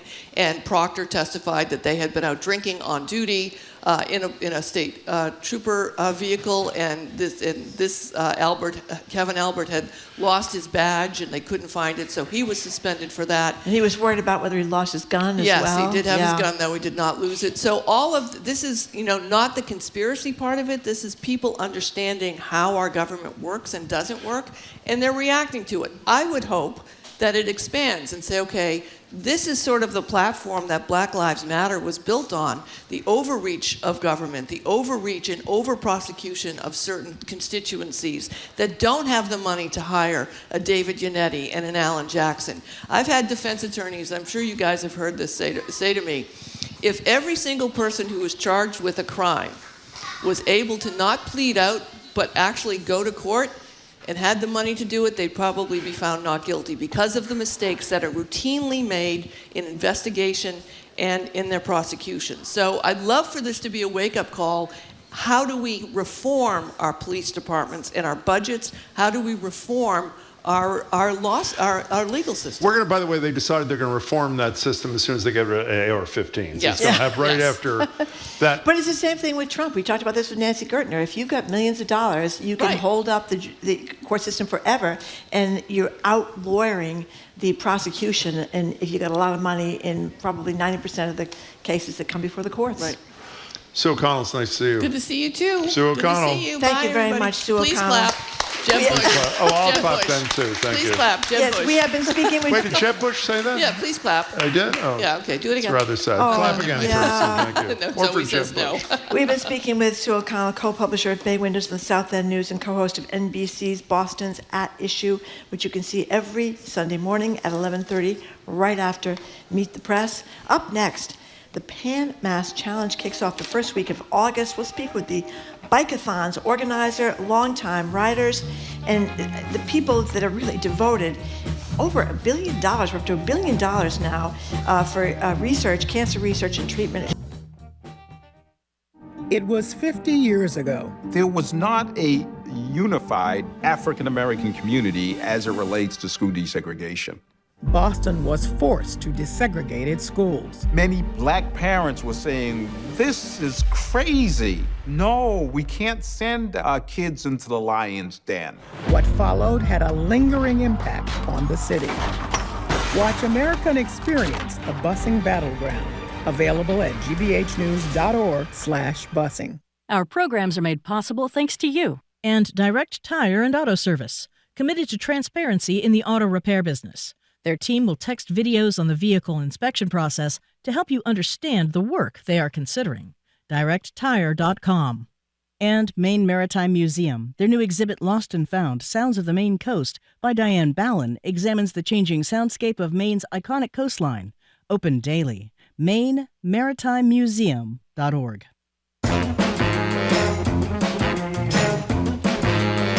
Welcome back to Boston Public Radio. Marge Egan and Jim Browdy. We're live at the Boston Public Library, streaming at youtube.com/GBH News.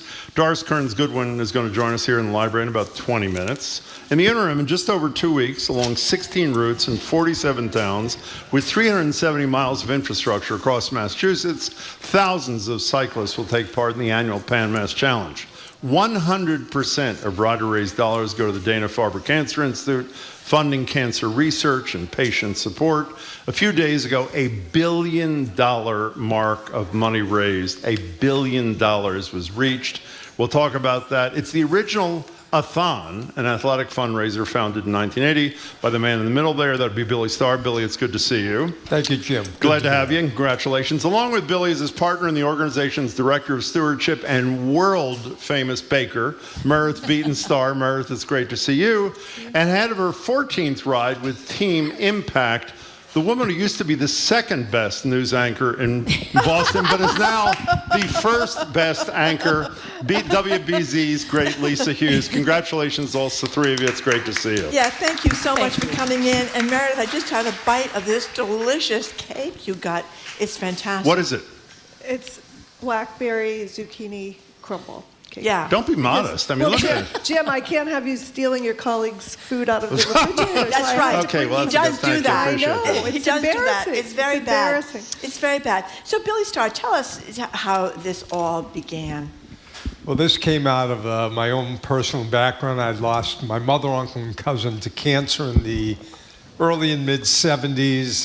This combined with my own personal passions of backpacking, logistics, putting people together. And in the same period of time, I was sort of matriculating out of varsity athletics into the new wave of when we were young. The new wave sports of backpacking, rock climbing, kayaking. And I got on a bicycle, and I thought this was pretty cool. And I was a northern New England kid. So I started biking to Cape Cod, and I thought, there's something here.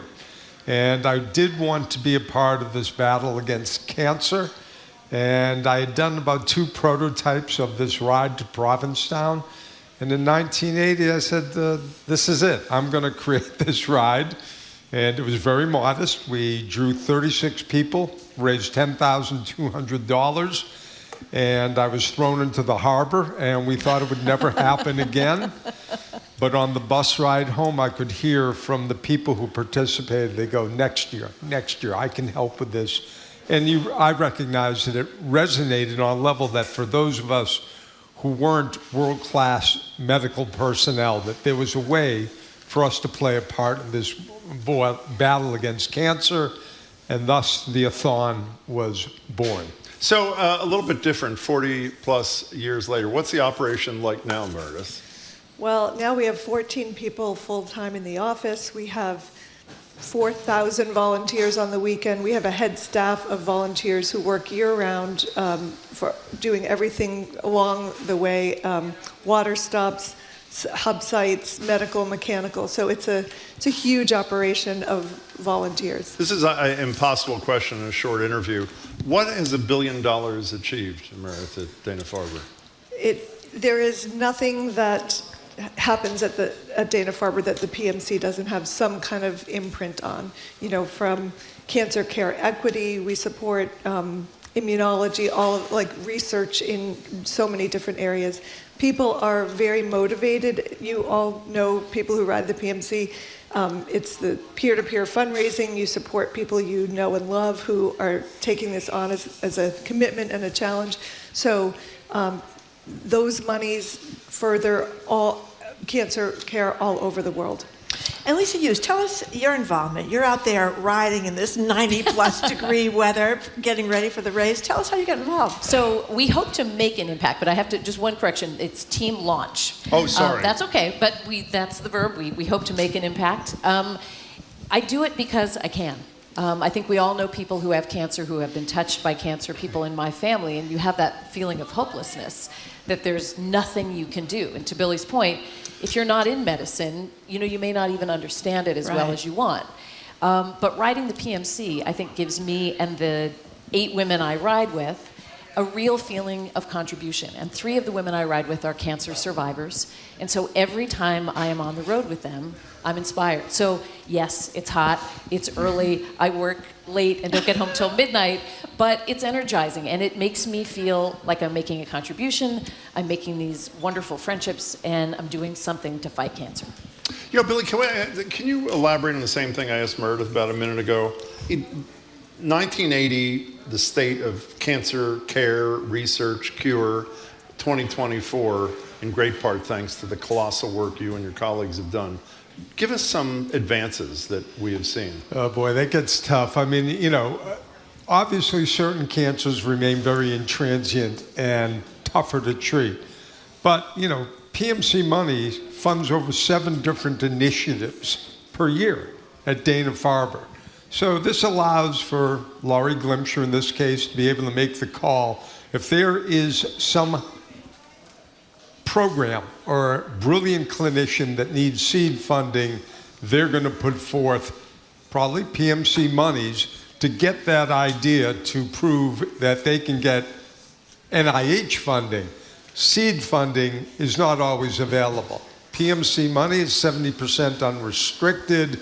So I like to say since 1980, there's probably no initiative at Dana-Farber that we haven't been part of, like childhood leukemias moving from 30% to 70% cure rates. It can't move fast enough, but that's huge in the course of 45 years. So I think I read 1989, you hit the $1 million mark. Now you've hit 1,000 times $1 million. What did it feel like the other day when you cracked $1 billion? I felt, look, I knew this day was coming 10 years ago when we hit $500,000. If the world, $500 million. Yeah, well, half a billion. Million here, million there. Whatever. Well, okay, I got disturbed by your previous conversation. I'd like to say that if there's a world remaining, we will, we'll hit $2 billion in 13 years. But the fact is that, for me, this is my work every day. It's meaningful. I'm grateful that I get to do meaningful work, that I got to use my skills, that people like this have bought in. And they're frankly, as extraordinary they are, they're typical. PMC people are highly motivated. They come back year after year. They raise big money, and so obviously it's very powerful that we've got our whole year-round operation underwritten, and thus we are able to push forth this kind of a check, which we hope this year will be $75 million. Wow. When you say bought in and you looked at Meredith, did you mean into your marriage or did you mean into the PMC? Which were you talking about?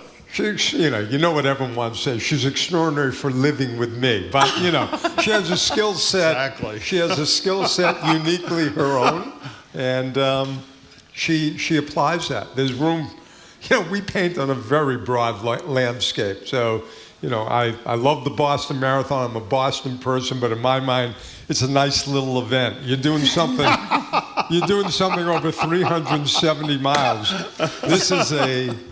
This is a peaceful military operation. So Meredith, if people want to do this, what do? Do they begin riding around the block, and then after they've ridden a little bit more than that, they contact you, or how does it work? Well, they sign up for one of 16 routes, so they can go as little as 25 miles and as much as 192 miles.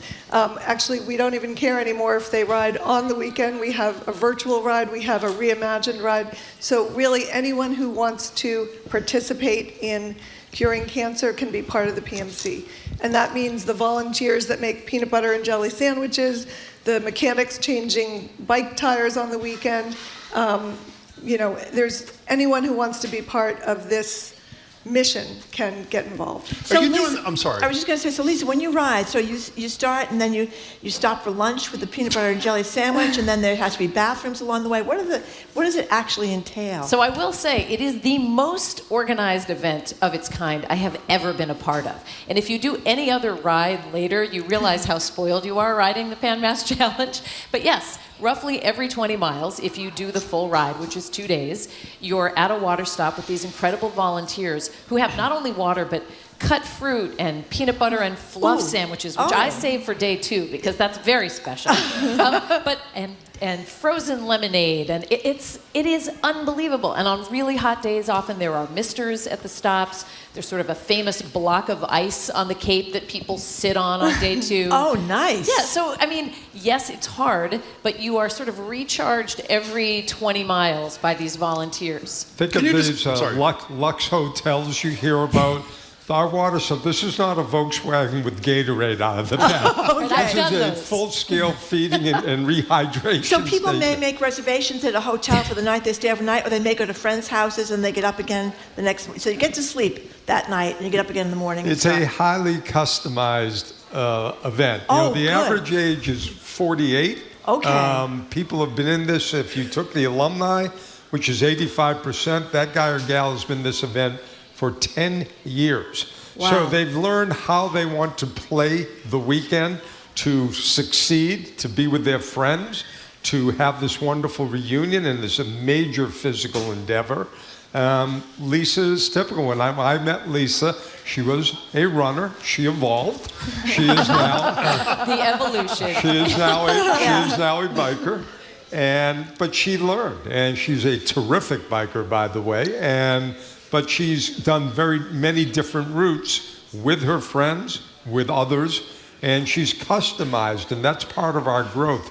Literally, if you know Cape Cod, bringing 5,000 bikers to Provincetown, the end of land, someday the end of cancer. Yeah. This is not a simple thing. And yet this is what people want, and we try and accommodate it. That's the voice of Billy Starr, the founder of the Pan Mass Challenge, Meredith Beatonstar, his partner in all this, and Lisa Hughes, the fabulous anchor from BZ, who's in her 14th ride. And you're on the board of this operation, too, The are you not? advisory board, Excuse yes. me, whatever it is. That's it. Lisa, tell us a story or two about people you've met in these rides and what kind of impact they've had on you. So getting back to what you were asking about medicine, there are doctors who ride on these teams as well. And one of the most amazing stories is that one of the leukemia doctors was introduced to biking by his uncle. So he starts biking, decides to ride the PMC, and lo and behold, years later, he is involved in creating the clinical trial or fostering the clinical trial for the drug that winds up saving his uncle, who is then diagnosed with leukemia. That's Dr. Matt Davids at Dana-Farber. And those stories, that's what gives you chills. You know, we have a pedal partner who, at 11 months old, was diagnosed with neuroblastoma. And she has been clear, her scans are clear for the last 2 years. And so every year when we ride, we have our For Abigail badge, and we think about her and her little sister and her family. But there are so many of those stories. And that's what keeps you going, even when it's hot and uncomfortable. Yeah, Billy, do the same thing. Pick somebody or somebodies who's really had a lasting impression on you through the years, a rider who's made a difference in your life. I swear to God, this is the one question I choke on every time I'm asked, which is to say, my whole memory, it's like a gestalt of experience. It's very hard for me to single out. I talk to so many people every weekend. There's a lot of thank you, a way for people to give back. It's a constant theme. Obviously, I've been fortunate enough to ride in my own event that was part of my long distance strategy that I should always ride and raise money like everybody else. I was asking to do this, but really hard to single out. Has anybody done every single ride? There are about 3 others who have been all in one capacity or another. Amy Bresky, Jimmy Kornblatt, Al Cody, Barry Kraft, myself. Doug. And Doug Gray. Yeah. And Doug Gray. We've all been there since 1980. Okay, so he choked on the story. Don't choke on the story. Tell us about somebody. Oh, well, there are so many stories. I think, for me, that Lisa mentioned her pedal partners. So pedal partners are kids who are being treated at Dana-Farber, who we pair up with a team of riders who ride in their honor. Unfortunately, sometimes it turns into their memory because, even though all these advances in cancer research and treatment, there's still, kids who don't make it. But a person who's become a friend and built a huge team in Connecticut, Team Brent Wheels, this little boy was diagnosed with neuroblastoma back in 2002 when the cure rate was less than 15%. He is now in his 20s. He's thriving. Wow. He's amazing. They've raised more than $7 million, this team. And what we've seen just since that time is the cure rate for neuroblastoma go from 16% to over 65%. So those are real numbers and it's meaningful. Is it like the marathon where people that come in, they have to raise a certain amount? And what's your deal? What's the deal? So my goal this year is $15,000, but I think we have to raise $65,000. $6,000. Yep. Okay. Minimum. And I think what's important is that there are 350,000 individual donations. So even if you're not riding this event or volunteering, all of these people are donating and contributing in a way that is really meaningful when you consider all those donations coming together. So many of your listeners are also a part of this success. So they would go to your website if they wanted to donate, which is? PMC.org. And to expand on very simply, think of the PMC as a menu. There's 16 routes of different distances and different fundraising minimums. Pick the route and minimum that works in your life. Okay. And what happens when you get to Provincetown? Where do you land, and what's the party like? Well, I think you want to ask Lisa Hughes that question. Yeah, she looks very excited about it. It's so joyous. It is a big party. Yeah. You're sort of serious on the bike. Yes, you're having a good time, but you've got that goal in mind. And when you finish and you're safe and you're tired and you're exhilarated, it is the best feeling. And for all the rancor in the world and all of the things that people disagree on, those 2 days of biking is like a positivity bubble. Yeah. People are focused on doing something really good. They care about what unites them. They care about the cause. And so that feeling at the end is really euphoric. Didn't you have one year, wasn't John Kerry and Scott Brown, weren't they both racing Together. in the same, riding in the same, yeah. Where is the end? Kerry did run for 11 years. He did? Brown rode for 2 or 3. Wow. Marty Walsh rode. We're actually hoping that Mara Healy will come off the couch. She is fully capable of it. We don't know that she's on the couch. Well, as an athlete. How far did Marty Walsh cycle? I wasn't on the route that Marty was doing. Nice try, Billy. I believe he did 25. I believe he did 25. Lisa Hughes, one of your few faults is you were an insanely humble person. You are. How do you feel about yourself when you finish this race? Like I've accomplished something. For all the times that I doubt myself or have second guesses, I do this thing that Billy's right. I wasn't a cyclist. I had never clipped in on a road bike before I registered for the PMC. So I actually registered first, then got the bike and learned how to ride. So I feel good, and I feel like I'm a part of something that's a lot bigger than I am, that is doing something really positive. I could add modestly, right out of the gate, she broke her wrist going over railroad tracks. She was not deterred for other than the week of being in Don't do what I did. I rode day one in a cast, and that is a bad idea. So if you're injured, save it till the following year. Okay, so I didn't get the scoop though. Where in Provincetown? Does 5,000 people show up, or fewer than that, I would imagine? Marjorie just wants to go to the party. Yes, and what are we talking about party-wise? So the Provincetown Inn is one of our finish lines. Okay, that's right on the water. Right on the water, gorgeous. And then the monument finish right at the monument. So nice. we've got two separate finish lines. And even if you're not riding, and even if you think you don't know somebody who is, and by the way, if you search the database, you'll know tons of people who are riding. You can go to pmc.org, make contribution, learn more about the organization, and help begin the path to $2 billion. I mean, and it is the single largest single-day athletic fundraiser in the world. Is that true? It's the largest athletic fundraising event in the world. It's unbelievable. Wow. Yeah. Congratulations to all of you. We're really thrilled to have you here today. I hope the weather's good. I hope there's no rain or the heat's not too much. Can I tell you something about that? John Van Scoyoc is my former producer at NECN. He rides it, one of those wonderful people. A few years ago, when I was still working at NECN, he and his wife, he sent me a picture. They ride it on a bicycle built for two in the pouring rain. When I say pouring, I have never seen two happier people in miserable circumstances than them, and I think they're not atypical. So it is thrilling and exciting and wonderful, and thank you all. Meredith, you're a good baker too, which is oh my pretty goodness, important. this is delicious. I have to text you later or email you to get this recipe. Oh, you're not delicious. making this. Get out of here. What are you talking about? Really? You cook, I bake. Okay, fine, you know that? me. That's how it works. Sorry, okay. That's how it's it great works. to see all three of you. Good luck. Thank you very much. We've been speaking with Billy Starr, Meredith Beaton Starr, and Lisa Hughes. This year's Pan Mass Challenge takes place August 3rd and 4th across Massachusetts.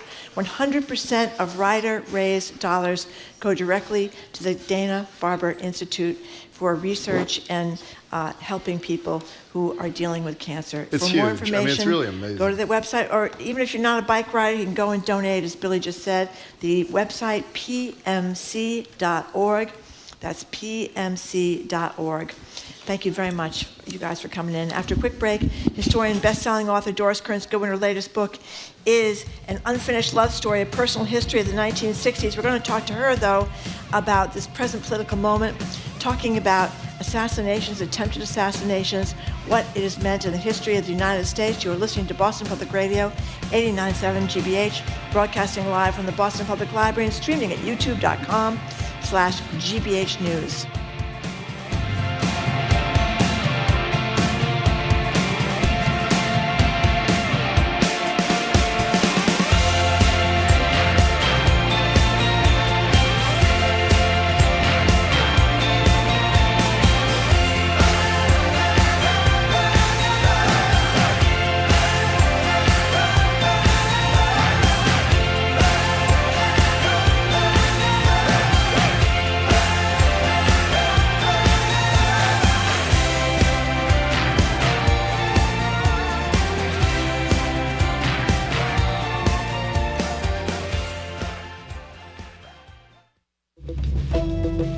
I'm Arun Roth. Coming up on GBH's All Things Considered, we'll have the latest on Massachusetts Democrats' stance towards President Biden's future. This week's heat is making many of us uncomfortable, and it can be especially bad in MBTA subway stations. Plus, Boston Mayor Michelle Wu is pushing Beacon Hill lawmakers to let her raise the city's commercial tax rate. Those stories and all the day's news starting at 4 on GBH's All Things Considered. Support for our programs comes from you. And Mass General Cancer Center, dedicated to providing compassionate care and cancer specialists who are experienced in the cancer you have. When you hear the word cancer, their team is ready. Learn more at massgeneral.org/cancer.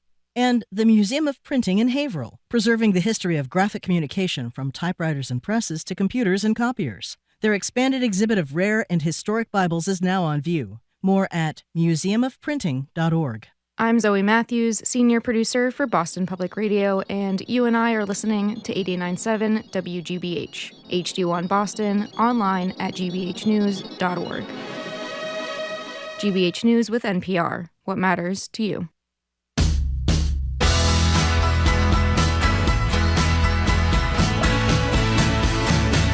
Welcome back to Boston Public Radio. Jim Browdy and Marjorie Egan. We're broadcasting live from the Boston Public Library, streaming online at youtube.com/GBH News. We're back tomorrow with one of the people, Republican challenging Senator Elizabeth Warren. John Deaton will join us live. He's live here tomorrow at the library. He's coming to the library. By the way, CNN is reporting the jury has reached a verdict in the corruption trial of Democratic Senator Menendez from New Jersey. The verdict should be announced any minute. We will share it with you. An assassination attempt on a presidential candidate is unusual in modern history, but it's not unprecedented. We're joined now by historian Doris Kearns Goodwin, who knows a thing or two about American political turmoil. Doris is a Pulitzer Prize-winning historian, best-selling author. Her latest is the fabulous New York Times #1 bestseller, An Unfinished Love Story, a personal history of the 1960s. Doris, it's great to see you. Thanks so much for being here. Glad to be with you. We're thrilled to have you. So great to talk to you again, Doris. So let's start with the story that I had totally forgotten. Me too. About Teddy Roosevelt and the assassination attempt. Tell us. It's an incredible story. I mean, he was always known as a fighter with great resilience, but boy, did he show it that day. So he's outside his hotel in an open car, just ready to go to deliver a speech in Milwaukee, at the Milwaukee Auditorium. And he's waving to people, and all of a sudden somebody comes to the front of the line and shoots him point blank in the stomach. He falls down sort of in the chest area. He falls down onto the seat, and then he pops right up again. And he says, "We're going to the speech." And the doctor said, "No, you've got to go to the hospital." He said, "We are going to the speech." So he goes to the speech. They get in the green room. They take his shirt off, and they realize that the blood is as large as a man's hand. Oh, my God. And they said, "You have to go to the hospital." "No, I'm giving the speech." So he goes up, and he's on the platform for 84 minutes. Each one, page by page, gets thrown on the floor. They finally come up after half the time, and they say, "You've got to stop." And he's laboring to breathe, but he said, "I have to finish the speech." So he finishes the speech. They finally take him to the hospital, and they discovered that the incredible thing that had happened, his speech had been in his pocket, and it was so fat. No wonder, 84 minutes, right? That it deflected the bullet, which would have gone into his heart, into the other part of his chest. So he had to stay in the hospital for days because they were afraid of an infection. And then he finally comes out, and he's, of course, made a hero. And he was running in a very difficult situation. He was a third-party candidate running against his good friend Taft, who was the Republican. His former good friend Taft. His former good friend Taft. Certainly at that moment, his former good friend. And the Democrat, Woodrow Wilson. But the Democrats said at one point, the bullet that is lodged now in Teddy Roosevelt's chest has killed Wilson's chance for the presidency. And he was, I mean, you can imagine, I mean, Trump was able to achieve that heroic status by, and it was a good thing he did, standing up and saying, "Fight, fight, fight." He did this for 84 minutes. But in fact, as it turned out, it didn't change the trajectory, even though he got the biggest third-party vote ever, in 20%.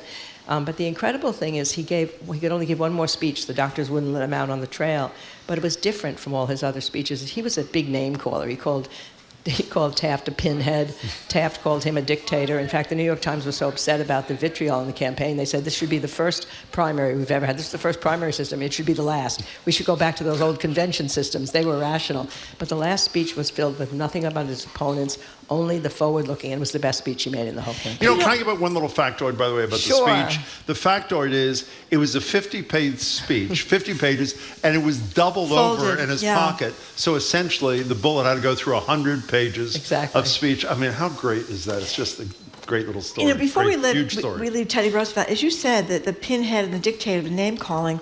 So was that unusual then?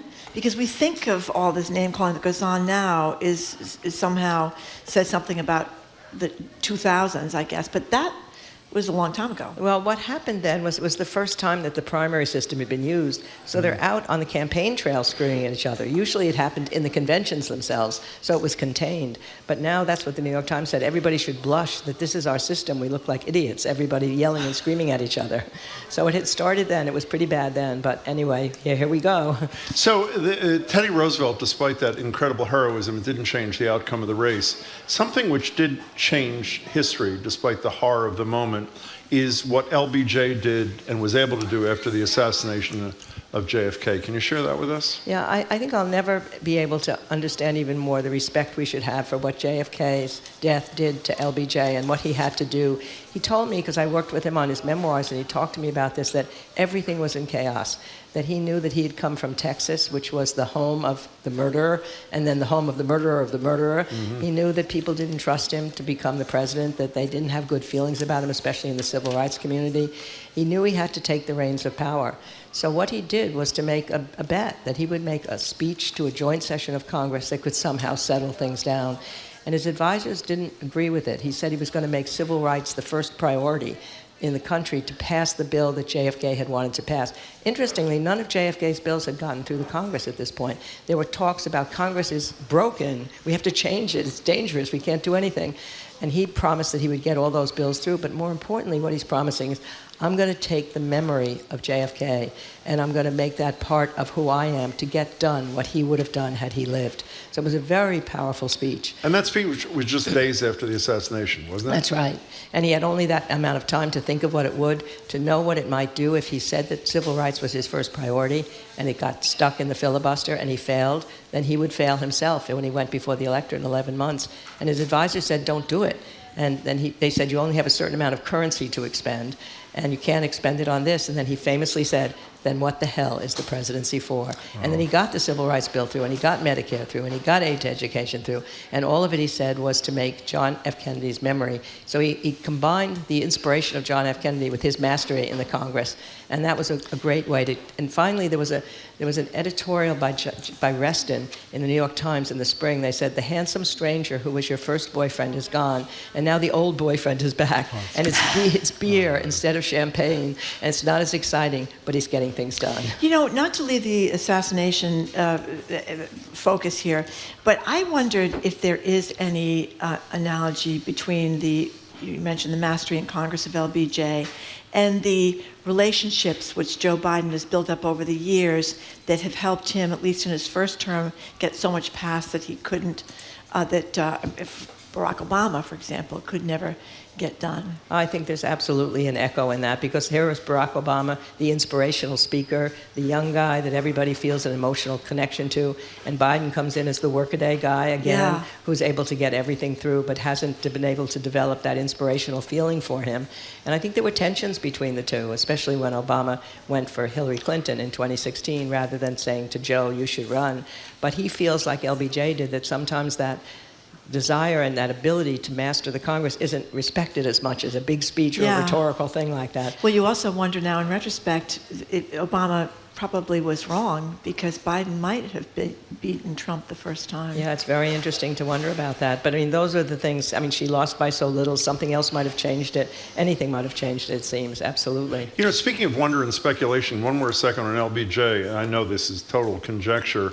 How much of this massive legislative agenda would have happened had it not been inspired, to use, I think, the word used by the assassination of Kennedy? I think that certainly I don't think the Civil Rights Act and the tax cut would have gotten through necessarily in '64. Now, if JFK had run against Goldwater, and Goldwater was the extremist that he was perceived to be and had a huge liberal majority, the way LBJ did, I think many of those other bills would have gotten through, but not probably as many, because Johnson had an assembly line. One bill passes and he's already ready with the messages for the other one, and he got hundreds of bills through like that. So I don't think that would have happened under JFK. Then, of course, The question is, would JFK have ramped the war down in Vietnam earlier than LBJ?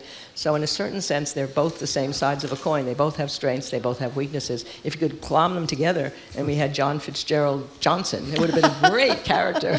We're talking to Doris Kearns Goodwin, Pulitzer Prize-winning historian, best-selling author. Her latest book is an unfinished love story, a personal history of the 1960s. So for our younger listeners who may not have remembered much about the assassination attempt against Ronald Reagan, tell us about that. Yeah, here again is another attempt where something happens that's positive and forward-looking as a result of it. In 1981, he was outside a hotel and he was shot. And then he, sort of like Trump, he said to the people of the Secret Service, let me walk into the hospital alone when he got there. Not alone, but not on my feet. As soon as he got into the hospital, he collapsed. I mean, he was really badly hurt. And he already showed that humor and grace that he had. I mean, we all famously know he said to the doctors, just as he's about to be put under anesthesia, tell me that you're Republicans. And the doctor said, today we are all Republicans, right? I love that. But then what happened is the first visitor that he invited into the hospital is Tip O'Neill. I mean, this is such an incredible story. And Tip comes in and he goes over and grabs President Reagan's hands. And he kisses him. Well, first he grabs Reagan's hands, then he kneels down and he cites the 23rd Psalm. And then he takes his hands and then he kisses him and then he leaves. And that's the beginning of that friendship that turned out to be so important for getting bipartisan legislation. It was said that they'd call each other at 6 o'clock and say, okay, at 6 o'clock we can stop fighting each other and now we can go and have a drink and talk. I mean, how important that was. And then he too decides to go to a joint session of Congress about 4 months after the problem had happened, the assassination attempt. And he, again, is so graceful at the beginning. He talks about he's going to be there arguing for his tax bill, and it hadn't been doing very well before the assassination attempt, but his poll went up to 68% after the attack. Later it would go down, but that was the highest it ever was. So he knew this was the time to go back to Congress. But he starts off referring to the well-wishing that everybody had given him and all the letters he had gotten. And he tells funny ones. He said, somebody wrote me who was 5 years old. He said, you better get well quick or you'll have to give your speech in pajamas. And I warn you, it might not look too good or something like that. And then what he does is he talks about the fact this is not a sick society. People were saying what we're saying now, that it was a sick society. He said, just imagine, is it sick to have a Secret Service person who saved my life by climbing on top of me? Is it sick for Mr. Brady? Is it sick for all the people that have wished me well? No, this is a healthy society, and we love this society. And it was just the perfect tone for that speech. I know the sample size is really small. I mean, we have Teddy Roosevelt, we have Ronald Reagan. There aren't that many either candidates for president or presidents themselves who were shot but survived. I'm assuming, because we've speculated about what Saturday's shooting will mean, at least in the short term, in terms of the prospects for Donald Trump, I'm assuming in almost all those cases the popularity of the surviving candidate or president increased, yes? That is correct. I mean, it's a rally around the flag thing. It happens during crises, but it certainly happens when you have to feel empathy for the person who's gone through something really troubling. And then, after a while, ordinary stuff comes back again. The one person that I'd love to talk to you about as well is what happened with Wallace's. Oh, please do. I mean, this is one that I only really learned about recently. I mean, I had known about it, but I hadn't gotten into the story. So he's been governor. He's been a racist governor. Martin Luther King said he was the most dangerous person that was in the entire country. He said at one point, segregation today, segregation tomorrow, segregation forever. And yet, after his assassination attempt, and he was hit when he was running for president again in 1972, and he was hit right in his stomach. And he was very seriously hurt. He was never able to walk on his own power again. He was in a wheelchair. But in the years that followed, something changed in him. His daughter talked about it. People talked about it. He decided that he had been wrong on segregation. He went to black communities. He talked to people saying, I was wrong. I now recognize that. I want to take responsibility for the harm that I caused.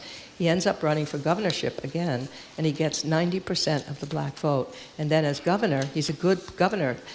More than twice as many people were registered under his regime. He gave a lot of appointments to black Americans.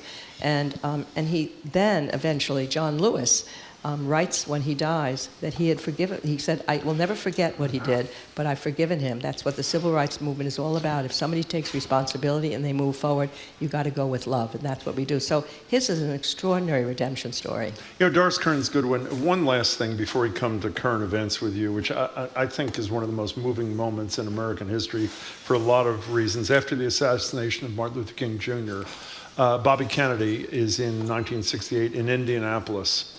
And he gives a speech that I've probably watched on video 100 times. The crowd is majority black, and here's just a little piece of what Robert F. Kennedy said to the crowd in Indianapolis. I have some very sad news for all of you, and that is that Martin Luther King was shot and was killed tonight in Memphis.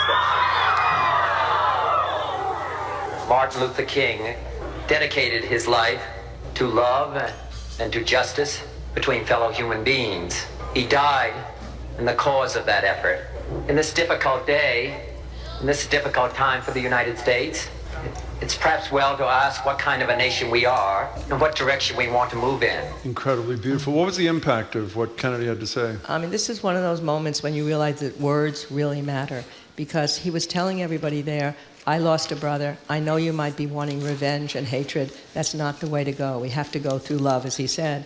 But mainly, when they went home that night, this community, Indianapolis was one of the few cities that remained calm. All around the country, riots broke out in one city after another. It was a terrible siege. I was in Washington at that time, and every road was closed, and buildings were burned, whole blocks were burned, and that happened in city after city, but not in Indianapolas. Somehow he'd been able to share. It was the first time he'd talked about his brother. He had not talked about him in private, in public. Mm-hmm. He just said it, I know what you're feeling. I had a brother who was shot too. I mean, it was all extemporaneous. He was told on the way there that this had happened. Obviously, as you can tell from the crowd, they had not heard until he said it. And his advisor said, you better not go there. It could be a tinderbox. But he went right in, and he did. It just shows words can hurt, words can divide, but words can also extraordinarily help a situation. Talking to Doris Kearns Goodwin, needless to say. So you talked about the dramatic change in George Wallace, and the less dramatic but significant change with Teddy Roosevelt after he was shot in the chest. Donald Trump, of course, his ear was pierced by a bullet on Saturday. Some people have remarked that he looked a little bit different last night. We didn't really hear much from him, but he was there with the bandage on his ear. What do you think? Well, he said himself in an interview, I guess, that they asked, has this impacted you? And he said, well, yes, it has. That's what we'll see in the days and weeks ahead. I mean, coming so close to dying has got to have an impact. The hard thing is that it is coming right in the middle of an election campaign. You know, if this were not an election campaign, then maybe the hope that everybody has on both sides to tone down the rhetoric would be realized. But it's a campaign where these things are already baked into these people, what they've been saying about each other, both campaigns for the last years. And is it going to be easy to go rewind that? I mean, he says he's going to make a speech that's talking about unity. Unity is a funny word in the middle of a campaign. I mean, you don't need unity in a campaign. You need unity against violence. You need unity against rhetoric that produces that.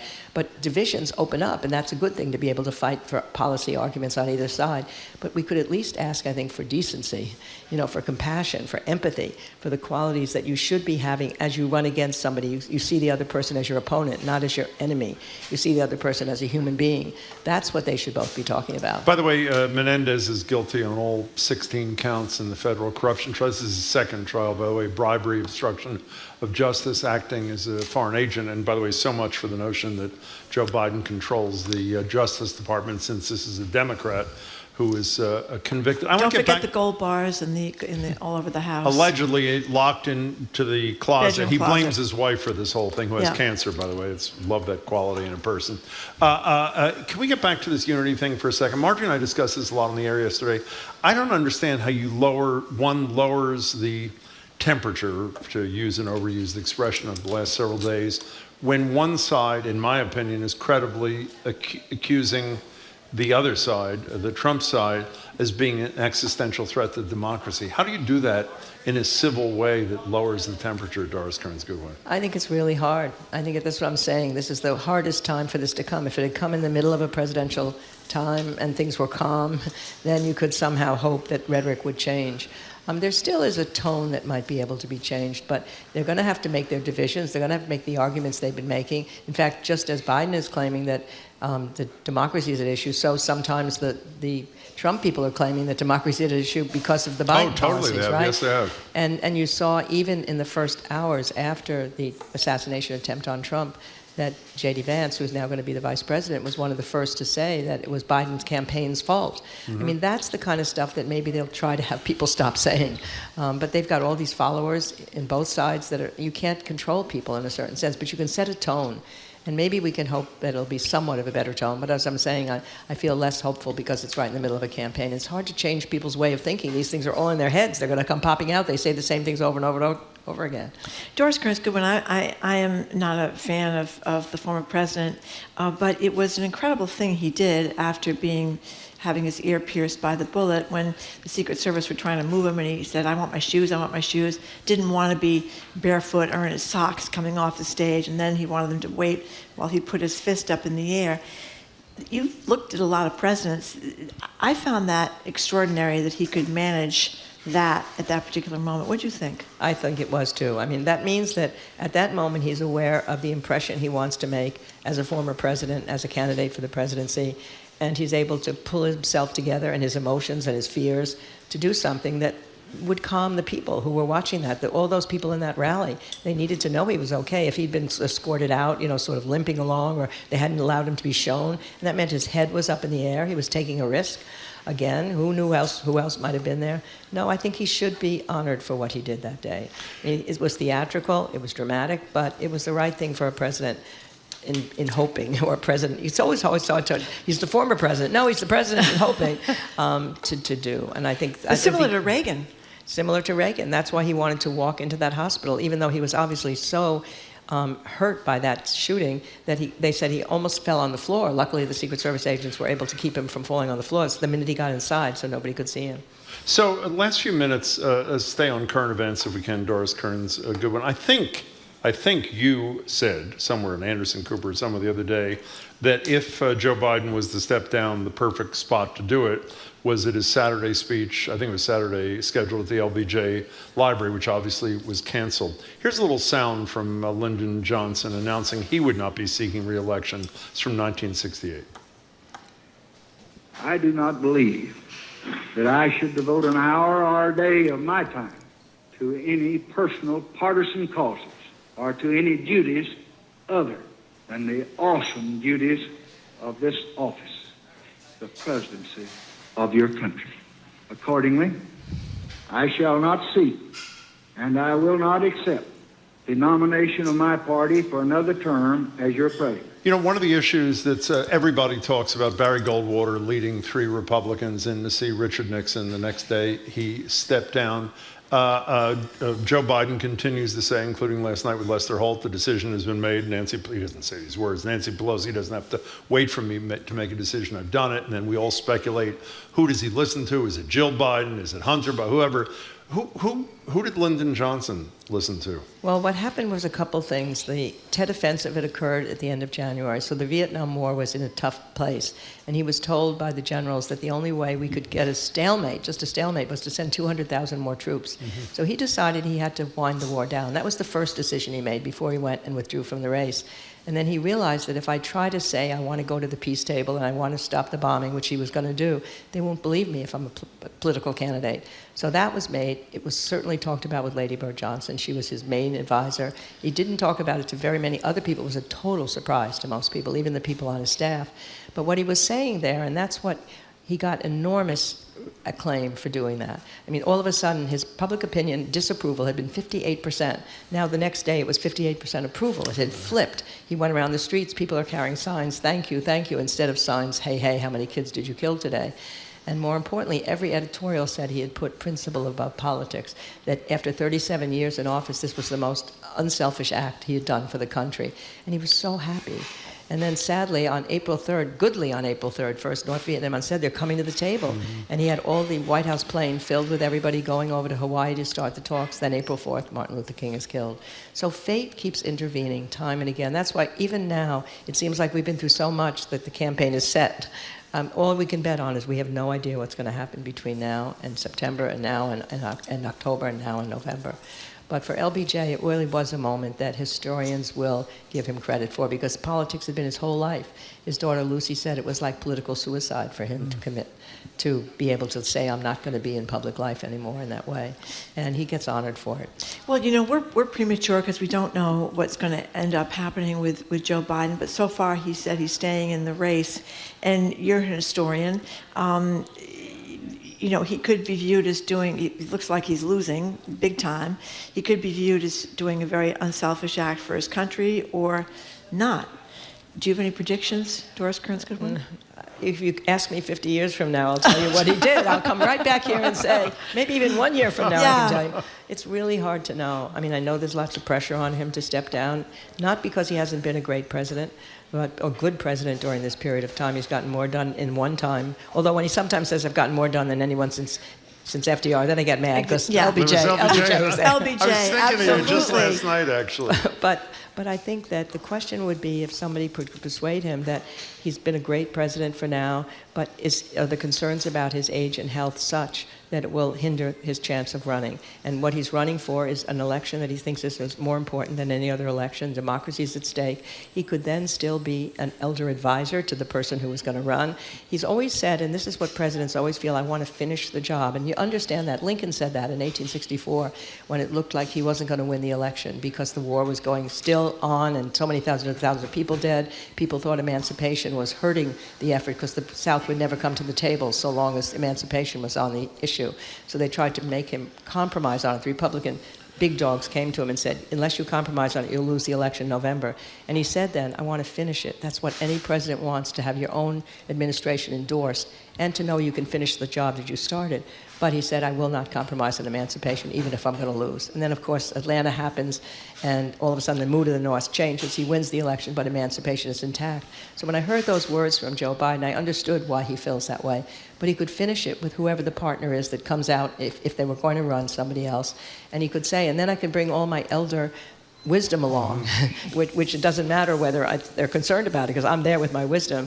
I don't know. It is going to be up to him, and it's hard to know where that pressure is. It's now gone underground, I think, during this week of the convention, during the reaction to this. Whether it will resume and have an impact on him, we'll know. We've got to know in a couple of weeks, no matter what's going to happen. I know I speak for Marjorie. I cannot tell you how much we enjoy talking to you, Doris Kearns-Goodwin. It is a thrill. Thanks so much for being here again. And watching all over the television. Yeah, at CNN all the time. It's wonderful. I absolutely love that. On the news shows on Sunday as well. Thank you so much for being with us. I'm so glad to be with you. Thank you, too. We have been speaking with Doris Kearns-Goodwin, a Pulitzer Prize-winning historian, best-selling author. Her latest book is the New York Times #1 bestseller, because it's a terrific book, An Unfinished Love Story, a personal history of the 1960s, which talks about that time and also talks about her long marriage to Dick Goodwin, who had his fingers in almost everything that happened in the JFK administration and beyond. Thank you so much again for being with us. Up next, CNN's chief national correspondent John King zooms into us from Milwaukee, where he's covering the Republican National Convention. You're listening to Boston Public Radio 89.7 GBH.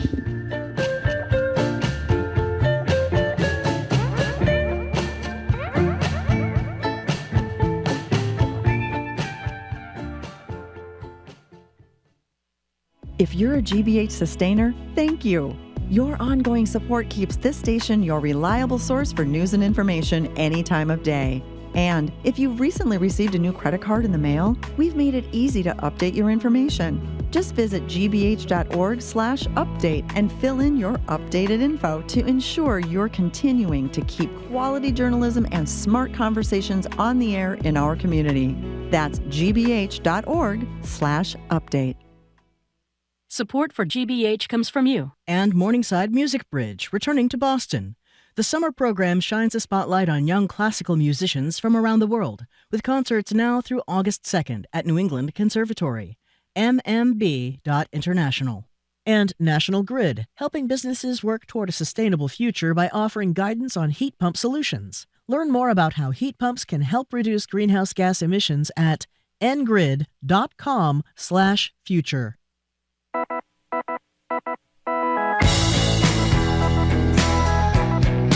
Welcome back to Boston Public Radio. Jim Browdy and Marjorie Egan. We're streaming online at youtube.com/GBH News. I should just say, if Meredith Beaton Starr, one of the leaders of the Pan Mass Challenge, is listening still, Doris Kearns Goodwin is giving your cake 5 stars, I should say, and we do too. We're joined now on Zoom by John King, CNN's chief national correspondent, behind the reporting projects all over the map and the battleground. I think you're talking to us from Milwaukee, are you not, John? I am indeed. Convention City. Happy Tuesday. Happy Tuesday. It's great to have you, John. Well, Thanks. John, we saw you on TV analyzing what happened on day one of the convention, but I want to take a quick segue here, a quick off ramp here. Senator Bob Menendez, a Democrat from New Jersey, was just found guilty in all 16 counts in this federal corruption trial. What do you make of it, and is there any impact beyond just his travails now with the justice system? Obviously, he will appeal most likely, and he has left open the door of trying to run for re-election as an independent. He's up this year. It's a long-running drama. There was a case against Senator Menendez before that collapsed, and then there was this case. He's obviously been convicted now, so it's a stain on his legacy. And it's the irony is that you would argue because he's a senior Democrat, it's a stain on the Senate Democrats. Yet at the same time, Senate Democrats, any Democrats, have used this to say, what do the Republicans keep saying, including here at this convention, that Biden has weaponized the Justice Department against Republicans? Yep. Well, isn't it the Biden Justice Department that just convicted a Democrat? It was also the Biden Justice Department through a special counsel or Trump appointee who also convicted Hunter Biden. So it will play both ways. It's obviously bad for Senator Menendez. The evidence in the case is pretty startling if you read about it, just the boldness of it, and the jury has found it to be true. Does it affect this election year? Only in the sense that Senator Menendez, that should be a blue state. If that's a state we're talking about in terms of that Senate race or the presidential race come October, then we're living in even a more interesting world than I think we are. So, John King, what's your major takeaway or two from night one of the Republican convention? My major takeaway is that the Trump campaign, as exhibited through the pick of J.D. Vance, has decided that it can win this election with the mega vote, that it does not need to try to reach out to Haley voters in the suburbs, that it does not need to try to reach out to Democrats, maybe moderate or conservative Democrats who might be a little alarmed by the president's debate performance and be wondering, is Joe Biden up to it for 4 more years, or might have some disagreement with President Biden on some issue. They have decided that they can do essentially what they did in 2016 because they understand there are going to be several third-party candidates, at least one, and in some cases 2 or 3, on the ballot in the key battleground states, and they're trying to recreate the 2016 map. And right now, a lot of Democrats are worried they can go even beyond that just to the north of you in New Hampshire, now in play, just to the south of D.C., Virginia, which used to be a red state, then became a purple state, but has been blue since Barack Obama won it in 2008. New Mexico Democrats have told the White House they are nervous about that state. I did a thing at the Magic Wall last night where I'm not saying this is what's going to happen, but you can now you can show a viable path to Donald Trump getting 330 or more or more, 330 or more electoral votes. He has many paths to 270. Joe Biden essentially has one, which is win Pennsylvania, Michigan, and Wisconsin, and he's trailing in all 3 of those right now. John, you mentioned third-party candidates. What do you know about this conversation, I think it was yesterday morning, that RFK Jr. and Trump had? So it was recorded. There have been some reports that Trump was seeking his endorsement, other reports that they were just decided it was time to touch base. RFK has apologized, but I have a little bit of an eye roll here, forgive me. There have been a number of things his campaign has done that they have then later apologized for, saying a staffer did it. He says he had a video team in recording him doing other things, I assume for advertisements and campaign videos and the like. And then the Trump call happened and they kept rolling, and then somebody put it online. That's a couple extra steps for me to believe it was an accident, but okay, they say it was an accident. And you have Donald Trump there harshly critical of childhood vaccines, harshly critical and saying things that I think the overwhelming majority of scientists and medical professionals would say are not based in fact, are not even in the same galaxy as the facts about vaccines. It's which, Jim, I think gets to the key point of where we are in this election. 16 weeks from tonight, we'll be counting votes. 16 weeks from tonight. Seems like a long time. It's going to go like that. And so if you had, but what is this race about? Is it about Donald Trump's positions? Is it about policy positions? J.D. Vance has once supported a total ban on abortion, for example. Trump's trying to move away from that. Trump's saying this new thing about vaccines that, COVID has reshifted the debate about vaccines and conversations about vaccines, and certainly the debate about mandates. But are we going to have that conversation? Can the Biden campaign litigate that conversation? Or is the campaign going to be about what it's about right now, which is the incumbent president has an approval rating in the mid-30s, 2/3 of the country thinks the country's on the wrong track, and at least 2/3 of the country thinks he does not have the stamina, the vigor, the capacity to serve 4 more years. That's what the election is about right now. And so Donald Trump is, this is a bit off, but almost irrelevant. That's an exaggeration. But Donald Trump is a secondary or tertiary issue right now because the campaign right now is about the incumbent. So I thought, you mentioned J.D. Vance is anti-abortion, even in cases of rape and incest. We've talked to you a lot before about how when abortion has been on the ballot, even in red states, it's done very well because most of the country does not want a ban on abortion, certainly in cases of rape or incest. And he's anti-LGBTQ stuff. He wants to criminalize people who give health care to trans young people, and he's anti-gay marriage, et cetera. So he's so far right. I mean, Jim was saying that, that Trump can say, well, we have to soften this a bit. But, I mean, he's said what he said, and I think people that are against Vance and Trump will point that out over and over again. But then he's just a vice presidential candidate. So that's a long way of asking, does he matter in terms of hurting Trump in the social issues? It's a great question. If you look in the rearview mirror of history, very rarely have the vice presidential candidates mattered, right? Very rarely do you see in the exit polling and the research done after elections that, a key block of voters, enough to make a difference in a key state or nationally, it was about the vice president. We just don't have any history of that. However, if Biden stays as the Democratic nominee, part of the Trump campaign is a vote for Biden is a vote for Harris. And so I do think the vice presidents, at least through their debate next month, will get a little bit more scrutiny. And I also think it depends, Marjorie, on how you prosecute the case, right? Donald Trump is saying he thinks abortion's a losing issue. He watered down the Republican platform. He's trying to send a signal to those moderate suburban voters that, yes, he says on the one hand he's proud of naming those justices that overturned Roe v. Wade, but let's leave this to the states now. Let's not have any more conversations about a national ban. And yet he picks J.D. Vance, who has supported no exemptions at all, and at least at times supported a national ban. So can you prosecute the case that do not believe Trump when he says, when Trump's trying to be more moderate or Trump's trying to be less, leave it up to the states, is he lying to you? Is he going to then, add more Supreme Court justices, or if Republicans win everything in this election, which a lot of Democrats are worried about right now, would he sign a national ban? So J.D. Vance's position give the Democrats a chance to prosecute the don't believe Trump. Don't trust Trump. If Trump really felt that way, he wouldn't surround himself with people who feel so differently on such an important issue of principle. The question is, can Democrats prosecute that case? They're going to try. You know what I thought was interesting? The Republican platform apparently includes reassurances about you'll still be able to get contraception and you'll still be able to do in vitro fertilization, even though it argues against their point that life begins at conception. I guess they've changed their mind about that too, because obviously in vitro fertilization is post-conception. But they felt the need to put that in there, I presume for the reason that it is a losing issue. Yes, and if you talk about how the campaign has changed since the horrible event in Pennsylvania on Saturday, the attempted assassination of Donald Trump, the pro-life forces, the anti-abortion forces in the Republican Party, were planning to wage a floor fight yesterday because they think they think the anti-abortion language and some of the other social conservative language that has been in the platform, some of it as far back as Ronald Reagan, some of it adopted since then, they were going to have a minor floor fight about that. And then because of the attempted assassination, the Trump people convinced them this is a time for unity, and that went away. It's really striking. This is a flip from how things often are, that the Democrats are in a little bit of disarray and internal party family fighting right now, and the Republicans are largely unified around Donald Trump, including people who have been, including J.D. Vance, who have been never Trumpers in the past.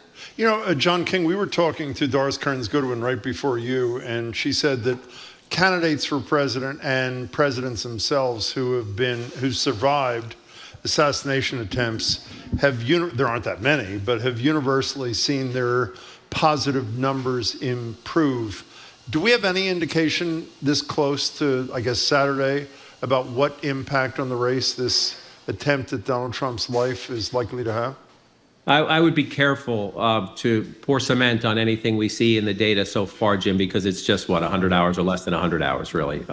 But you see some additional state, battleground state and maybe new battleground state polls coming out showing Trump's position improving. I know people who do overnight tracking all the time. It's relatively small samples. So again, I'm going to share this, but I also say just everyone be careful. Let's have this conversation next Tuesday or maybe by the weekend.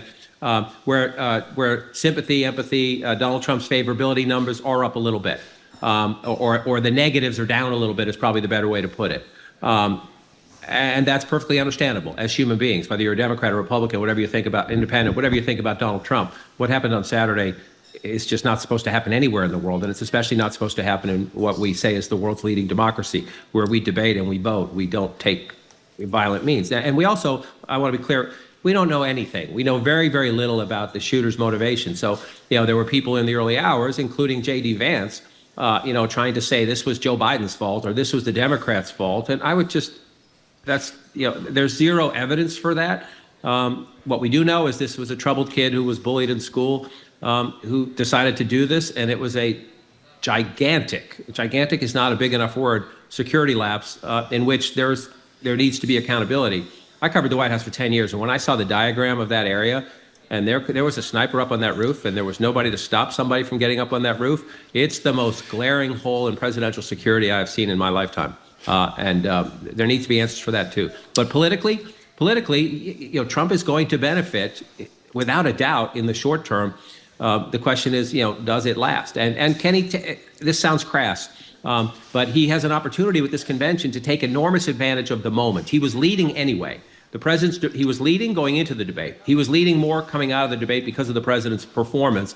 And now this tragedy and the dismissal of the classified documents case. He's had this series of events, unconnected in many ways, that create a great opportunity for him to turn what I would call a modest but real lead in the presidential race into something bigger and stronger. John, one last thing about last night. I'll ask a Boston boy about another Boston area boy.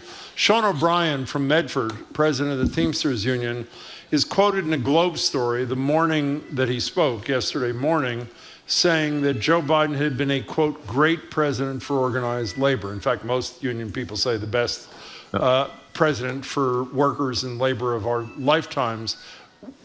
What's the thinking as to what Sean O'Brien is trying to do here? Didn't endorse Trump last night.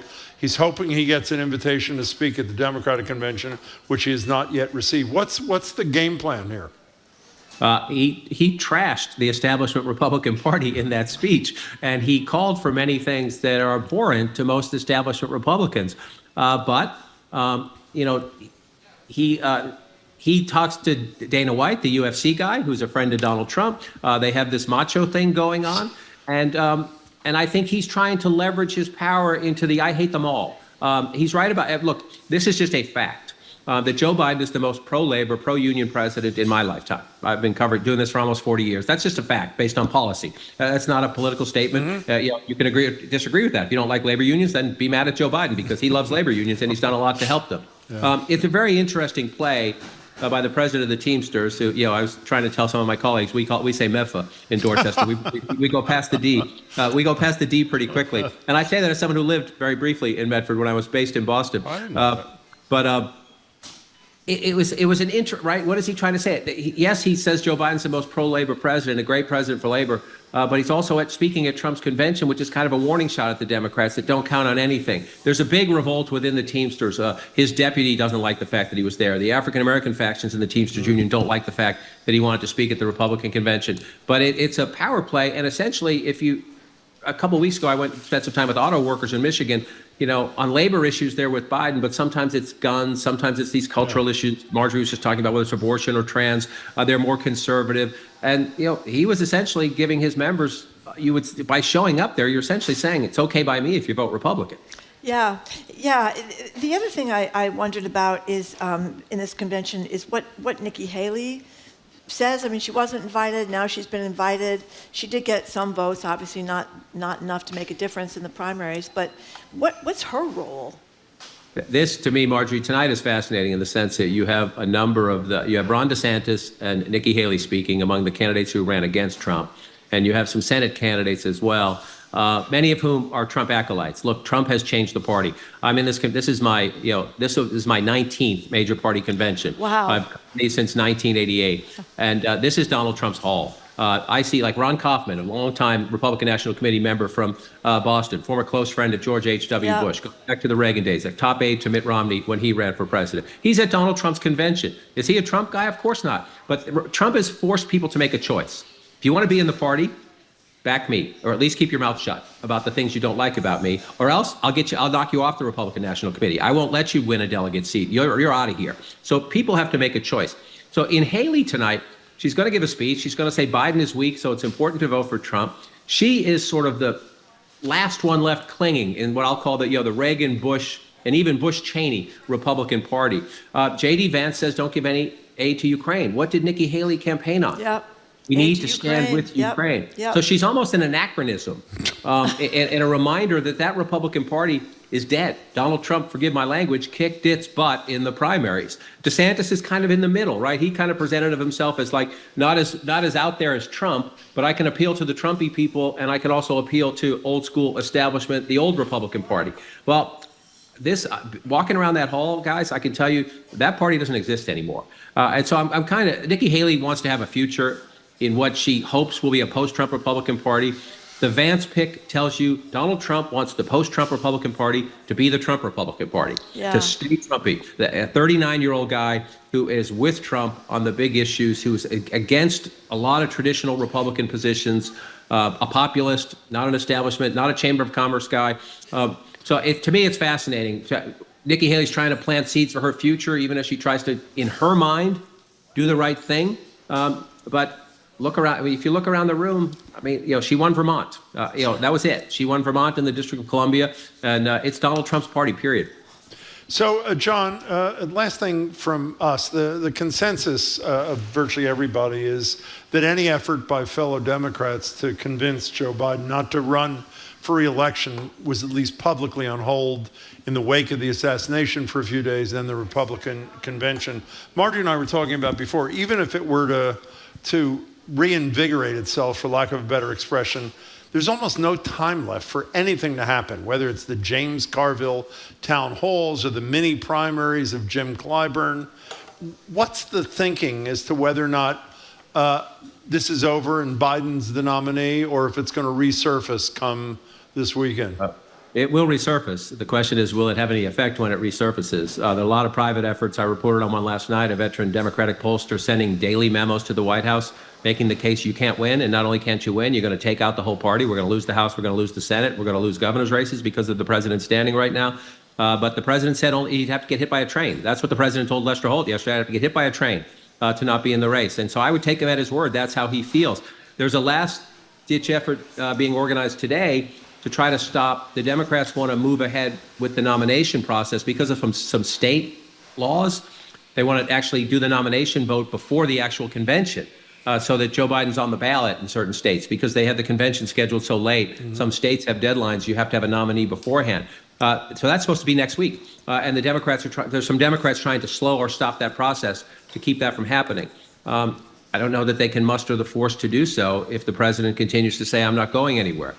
So you have to operate under the assumption that this will not end, especially if the polling continues to get worse, and it is getting worse, and then assume Trump gets even a modest bounce out of his convention and the polling gets worse again. There will be people screaming. So there's two options here. For those trying to get the president out of the race, can you get him out before the Democratic convention and then have some quick process? Or it's actually easier to replace him after the Democratic convention. It's just not a very democratic process. If it's after the convention, only the National Committee gets together. The delegates have no role if it's after the convention. It's the old smoke-filled room theory. Mm-hmm. The Democratic National Committee can replace President Biden just by the committee meeting. However, then you run into that's not very democratic of the Democratic Party, is it? And so we're going to have to watch this play out. But listen, the key person is the President of the United States, and he says only if he gets hit by a train. So, John, before you go, we feel we owe you 30 seconds to rave about your Red Sox being 11 games over 500. So be effusive, my friend. Look, I'm as surprised as anybody. I'm not Nostradamus on this one. I'm as surprised as anybody, but I just love their grit. They fight. They play 9 innings every day. The Jaron Duran, who's been so candid about mental health issues, it's great. is such a gritty player, is on the All-Star team. The Tanner Houck, the Devers was big enough to say, my team matters more. I'm going to rest my shoulder. I give him huge props for that because he's just a stud, and he deserves to strut at the All-Star game and be treated like who he is. And he decided to put the team first. So I think it's a good team. I think they forced the management to at least buy a little bit, and they're fun to watch. So let's go second half. John King is impeccably impartial about everything except one thing, and that would be them. John, it's great to see you. We really enjoy watching your commentary and your work at the convention. Yeah, Thanks thank you very much for joining us, John King. See you next week. Thank you. See you next week. We have been speaking with John King, CNN's chief national correspondent behind the reporting projects all over the map and the battleground. He's been doing some great analysis, too, at night with the CNN gang on what is going on in the convention and the race in general. Up next, we're going to open the lines to ask you about this heat wave. All these beaches are closed. Ocean beaches, water beaches, Walden Pond. Vegetables are withering. You got to water your plants nonstop or they'll be dead too. Even going to the Red Sox games are not that fun when you're sitting there sweating and the game hasn't even started. So we're wondering how you feel about this heat wave. Do you have to go out and walk on the sidewalk to make sure the sidewalk won't burn your poor dog's footpaths? You're listening to Boston Public Radio 89.7 GBH, broadcasting live from the Boston Public Library and streaming at youtube.com/GBH News.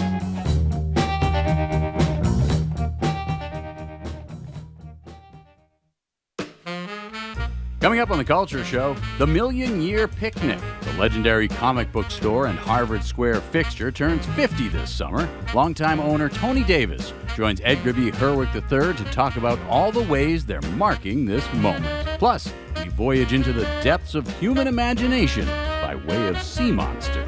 That and more is on The Culture Show, today at 2 on 89.7 GBH.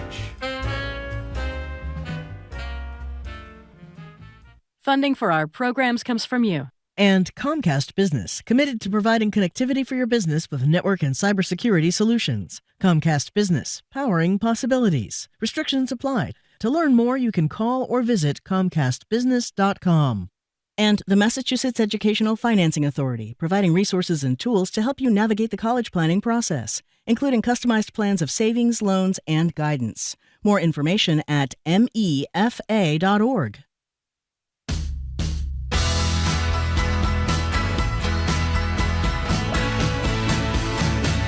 Welcome back to Boston Public Radio. Jim Brody and Marge Regan. A little bit of a change of pace. The heat continues. It could feel as hot as 105 degrees today. So the lines are open. Text and call at 877-301-8970. We're asking how you're beating the heat, not in the traditional way, not the wet sheets sort of way. Summer is supposed to be the season where we're outdoors and enjoying all these things, but the heat is making a lot of those things difficult. So we want to know how you're trying to do them. Anyway, the city of Boston is recommending people stay out of the sun and heat as much as possible. What does that look like? More than 30 beaches are closed across the state. Horrible. Apparently, climate change related, rain kind of thing. Well, the heavy rains cause the runoff into a lot of crap, literally and figuratively, into the rivers and the lakes and the oceans. So you can't cool off that way in a lot of places. If you were at the Major League Baseball Home Run Derby last night in Texas, which should have been a joy, you were subjected to this.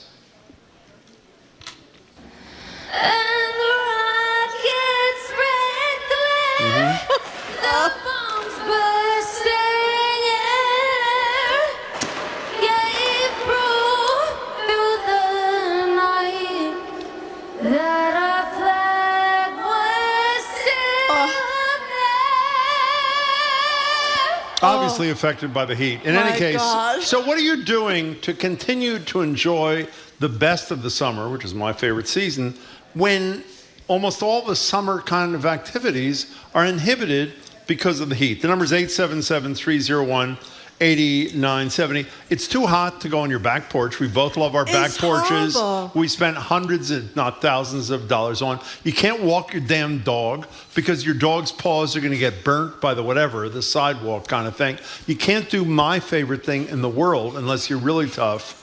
which is eat in an outdoor restaurant, because even Exactly. at 7 o'clock at night, it's 90 You're degrees. sweating in 2 seconds. So how are you maneuvering through this to not lose the joy of the most wonderful season of the year, that being summer, at the same time that the heat is absolutely astronomical? The number is 877-301-8970. What are you doing? So you like doing plants. That's tough to do. yeah, you like sitting on your porch. That's really tough to do. I love sitting on my porch. It's almost like you just sit out on the porch, even like at 7:30 at night, with one of those little sprayers from CVS with the. Is that what fan you're in doing? it. No, but that's Oh, that's okay. because it was too hot last night. I wanted to eat dinner out there last night. You didn't? No, because So what'd you do?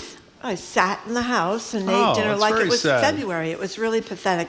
And you know, if you do have plants, you realize you're kind of trapped by your plants. They're outdoors, you can't go anywhere. 'Cause you gotta have to water them all the time. Water them so much that they'll be dead. I mean, it's just and the joy of summer is to be outside and I know. walking around, and it's been taken away. And I have friends who live in Tennessee, you know, one friend from Memphis, Tennessee, and that's the joke. Everybody's got everything is air conditioned there. You go from air conditioned house to air conditioned car to air conditioned mall. No one goes outside in the summertime. That's what I'm afraid is going to become like around here. Now, someone corrected me and said that Walden Pond, this is from Robert in Walpole, he says that Walden Pond closes every afternoon after the initial wave of visitors fill the parking lot, and later in the afternoon it reopens for a second round. That may be true. They've got it listed, though. And Well, except the beach is disappearing there. Didn't we read that in the Globe a few weeks ago? The beach is disappearing, and it's one of the places that's listed as closed as the heat wave gets underway. So you should double check what's going on up at Walden Pond. Historic place that people could drive, what's it, a half hour outside of Boston to go there. And the beaches down in around here, you know, South Boston, Malibu beaches in Dorchester, Teanan beaches in Dorchester, but the beaches in South Boston where you, because of the MWRA, they clean up the water there, you could swim there. It's a little dicey over there sometimes, just to check the weather forecast, but I mean, I don't know if you can swim there. They're not on the list, but I'd check there too because they're affected by runoff as well. I mean, the only thing I've come up with, because we'd like solutions on the show rather than just complaining. The only thing I've come up with is essentially sitting in the library till September. That is essentially. You know, my daughter was telling me last night, she's got this wonderful little dog, and she was saying how you're afraid that the dog's foot pads are going to get burned. My kids' dogs, they have to walk on a certain side of the street and make sure it's been shady for a while because it's so hot. Yes, I mean, it is unbelievable. And one of the chief joys in the summertime is going to the beach. And when you can't go to the beach, it's really horrible. Did I tell you that last night you made fun of this? I actually made 2 fried eggs on the sidewalk last night for dinner. Did I tell you that? No, you didn't. I did. No, but I think we're very over close. easy. I like them over easy. We're very close to that. And of course, if Donald Trump gets elected, you know, it's all out the window. Because not only is he a climate change denier, but so is J.D. Vance. J.D. Vance thinks no problem, it's all fine. And really, they are full of baloney. It's all about, I would say, getting money from the fossil fuel industry, which is very much involved in re-electing Donald Trump. We want to know what your solutions are. For example, you could help me, as I say, nothing I enjoy more than a cafe in the afternoon or dinner outside. And it's too hot in most instances. The air is not moving. You know when the air is not moving? If the air moves... Stagnant air. Thank you very much. That's Stagnant the word I'm air. looking for. Thank Heidi you. in Franklin, what do you Hello, think? Heidi in Franklin. Hi, I've called before. I love your show. Thank you. I'm soaking my feet every day because I was in Falmouth a couple weeks ago and burned the bottoms of my feet from top to bottom. You're kidding me. On what? On a beach. And so when they say that the sand is that hot, it happens so fast, and I was in excruciating pain for over a week. Oh, my God. But you know, that's a very good point, Heidi, because I was at the beach on Sunday down the Cape, and I had to put my flip-flops on to walk toward the water because the sand was so hot. Thankfully, I didn't get burned. So, I mean, what are you doing? I mean, are they like first-degree burns, I hope? It's not bad burns, is it?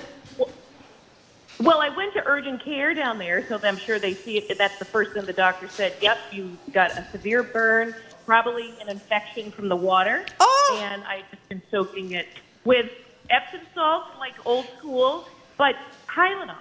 And it was so painful. So when they say it's hot, they mean it. So keep your shoes on. So Heidi, I was going to say that I don't mean to be unkind or unsympathetic because you sound like a wonderful person. But why aren't you wearing flip-flops? And then when you get to the water, you get to the water. I have never worn shoes in the summer. Okay. Well, because that's my actually. feet, never bothered. Yeah, it's crazy. I didn't think it was great. I like that answer. I think that's a great thing. Heidi, thank you for the call. Hannah, what a surprise, has no air conditioner, our colleague.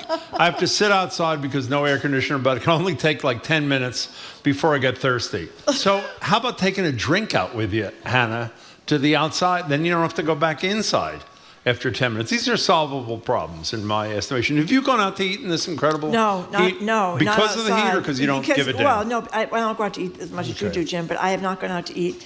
I wouldn't even try to go out to eat sitting outside. And you feel terrible for the restaurants. But they've spent all this money. They got the beautiful tables. They got the flowers out there, and nobody's sitting there because they'll burn up in 2 seconds. Listen to the whining from our coworkers. That was Hannah a minute ago. Here is Zoe. I stepped on a bee this weekend, so my summer's ruined. I guess I could have also worn flip-flops or was engaging in a very heated water balloon fight with an 8-year-old. There you go. Well, there you go. Those are the travails of modern-day life. Maria in Marblehead, hello to you. Hi. Hi. Well, I live in Marblehead. Where we're losing you. We live where? In Marblehead. Okay, great. Lucky enough to be near the ocean. However, this is a first world problem, I realize. It's a million degrees. You go to the beach to cool off. You're getting the winds of the Morocco, and then the water's almost go in. Oh, Maria. The water's too what? Too hot. The water has been bone chilling. However. Oh, bone chilling. Oh. So you go in anyway. By the time you get back to your chair, it's so hot you're already completely dried off and sweating again. That is actually a very fine point. Maria, we got to let you go only because you have a horrible connection. The call was great, but we can't hear you well. By the way, I don't know if there's a real picture. Speaking of our coworkers. The dog with Crocs? Nicole just sent us a picture from her home, as she said. And is this real, Nicole, with the dogs with Crocs on its feet? It is real? Oh, my God. That is unbelievable. And the dog doesn't mind having the Crocs on its paws? Maybe the dog can figure out that it keeps the dog from the heat. John in Beverly says, give your mailman a bottle of water, no air conditioning when they're walking around delivering the mail. That's a good point. Just don't give a voter in Georgia a bottle of water. That's right, get arrested, yeah. Right. Dean Ashland says, I am enjoying a cucumber sandwich, can't fathom cooking. Do you ever eat a cucumber? By the way, I love cucumber sandwiches. They really cool you down. Cucumber sandwiches? Yeah. You think so? Well, that's why the person said it. That's why they wrote it. They're cool. Well, I didn't know they cooled you down. They cooled you down. Okay. Okay, what do you eat on a Lynn cucumber? Wait, on a cucumber sandwich. Cut off the crust. Cut off the crust? Yes, I cut off the crust. That's one of my go-to hors d'oeuvres, Jim. What do you I've been making cucumber sandwiches forever. Well, what do you put on it? I cut off the crust with little squares of bread. It should be white bread. White bread, I know, it's really nice. And then nice. you put a little cucumber on top. You and put what else? Mayonnaise over the bread. Of course. Cucumber on top, a little paprika, salt and pepper. You're wow, all set. That is quite the chef in you. Yeah, it's really hard to make, that let me really tell you. Incredible. Lynn from Charlestown says she's sitting in air conditioning watching Law and Order. And this other person says they sit inside with their neighbor, play cards, and drink cold wine. I mean, cooking at night is out of the question. You just can't do it. It's hard. You gotta get. But by the way, sitting inside an air conditioner may solve the problem. Oh. It doesn't allow you to enjoy the best of summer, is my point. Joe from Revere has got a great point. When you pass these men and women that are working outside now on construction projects, it is awful. Joe says the working class are working in this heat with hardly any compensation on behalf of the state or their employers. I think people's complaints are a little bit tone deaf. Joe, that's a great point. How about the people doing the Sumner Tunnel till the first week in August? The Sumner Tunnel, the people doing construction near our station at GBH. You see them every day. They're like, with fans outside. What are you doing for them, by the way? I'm going to bring them all water tomorrow. You are? A big case of water. Yeah, somebody else, Paul is in his 74-degree basement, and he's down there making things with Pepper the Wonder Dog. And basements, I guess, are cooler, but they're not much fun. But they're often moldy, too. Yeah, to hang around that's a problem. with. Okay, let's go to Eileen in Watertown. What do you think, Eileen? Hi, Eileen. Hi, well, I live in a pretty urban area, and I'm a senior, and I just love sitting under my ceiling fan in the kitchen. It is really unbelievably wonderful. And of course, I have my phone. I cook. I work. I read. I have a grand time. Yeah, but Eileen, let me tell you something. There's no bigger, I've said this in the last few weeks, no bigger ceiling fan person than I. I love them. I love them. I love the feel. I love the look.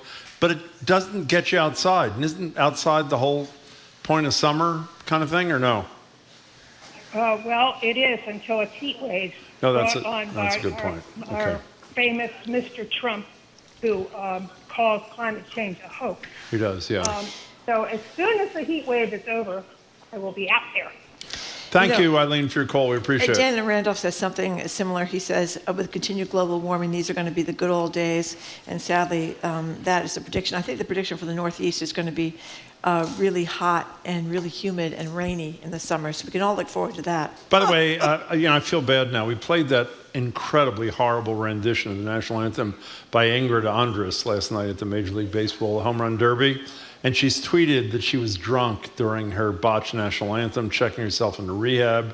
I apologize to the Major League Baseball, all the fans in the country I love so much for that rendition. Now I feel bad. But of course we didn't know. And so Well, hopefully yeah, she gets the she care looked she like needs. there was something wrong. Yeah, well, she with her. sounded like something was wrong, I think we Yeah. could say. Okay, Here's Bernard. Chris in Taunton. I'm an electrician installing solar panels on a high school. I beat the heat by calling it a day. I'm now sitting in my air-conditioned truck. Wow. Good for you, Chris in Taunton. Bernadette from Maynard, what do you think? Hey, Bernadette. Hi. Hi. Well, sorry, I won't have much of a sense of humor, but I plant gardens. I design and install gardens. So I have crews working in this, and it's a horror. But the more lawn we get rid of and the more native plants we put in, the cleaner our local water supplies, etc., are. Oh. That's what I'm trying to do. Well, that's a good thing. Do you know that? Did you know that before? Well, I know that fertilizer is a very, very bad thing, whether it's organic or not, for certainly lakes and the ocean, and people are fertilizing their lawns and causing cyanobacteria to accumulate in lakes, and that will kill your dog and keep you from swimming. So, Bernadette, I'm with you on the native plants. Bernadette, you didn't have to be funny. That was a great point. Bernadette, thank you very much for the call. 877-301-8970. Has anybody come up with even one solution to the Well, problem? Julian Ayers is just given up. She says her kids are playing video games until their heart's content, and they think it's the summer of their dreams because they love to stay in and play video games. Well, I'm not exactly an outdoor kind of person, but I am outdoor in summer, and I miss it. It's really, and as you know, I like heat much more than the average person. I even like humidity more than the average person. But some nights it's just stiflingly, you can't breathe. You go outside and it's like that. It's heavy. You almost feel like you could push it up like you were lifting weights or something with the air around you. Carol in New Hampshire, what do you think, Carol? Hey, Carol in New Hampshire.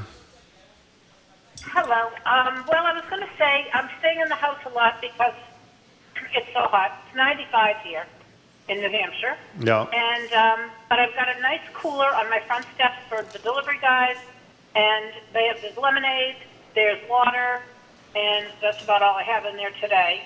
And then we go out at night at about 7 o'clock. My husband and I venture out to our back deck because all my flower pots are in water, and they're withering.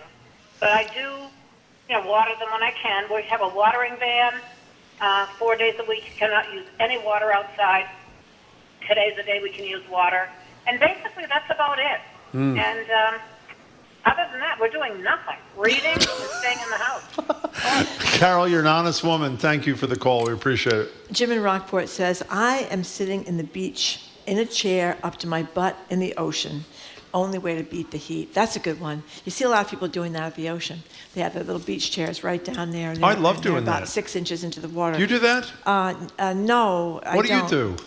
Well, You went to the beach, you said. What did you do there? Yeah, well, I'm under an umbrella the whole time at the You beach. are? Oh, and 'cause you're so and then I white. venture out to go swimming. But I did swim this weekend because it No, was you so... didn't. I did. In the ocean? It was so hot. In the ocean on the Cape? I went swimming in the ocean. Was on the somebody Cape. watching out Yes, I while did. you're doing it? Jim, there were hundreds of people on the beach. I wasn't by myself. Well, they eat one person. They don't. The issue is not whether they eat the other 99. Well, it's a weird thing. My side of the Cape, the seals have not yet invaded. I'm sure they'll be here soon. But it's the other side of the Cape, the side with the National Seashore that has the sharks.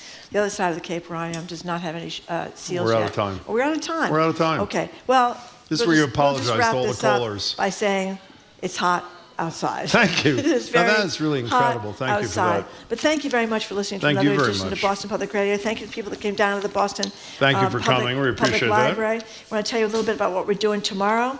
We are going to be joined by Senator Warren Challenger John Deaton. He's a national security analyst. He's going to be with us. Juliet Keim, I can't wait to talk to her about the situation with what seems like a security lapse that allowed this shooter that people could see before the attack on President Trump on Saturday, but nothing happened to prevent that.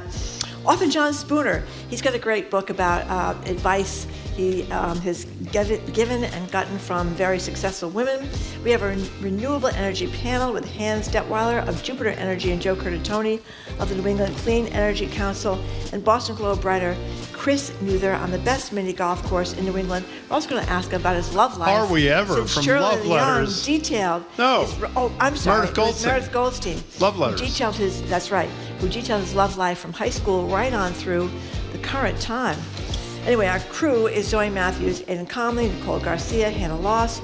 Our engineer is John LaClaw Parker. Our executive producer is Jenny Bologna. Additional support from Ariana Gonzalez. What's trending? What's interesting? What's going on around town? We're talking all things arts and culture on The Culture Show, next on GBH 89.7.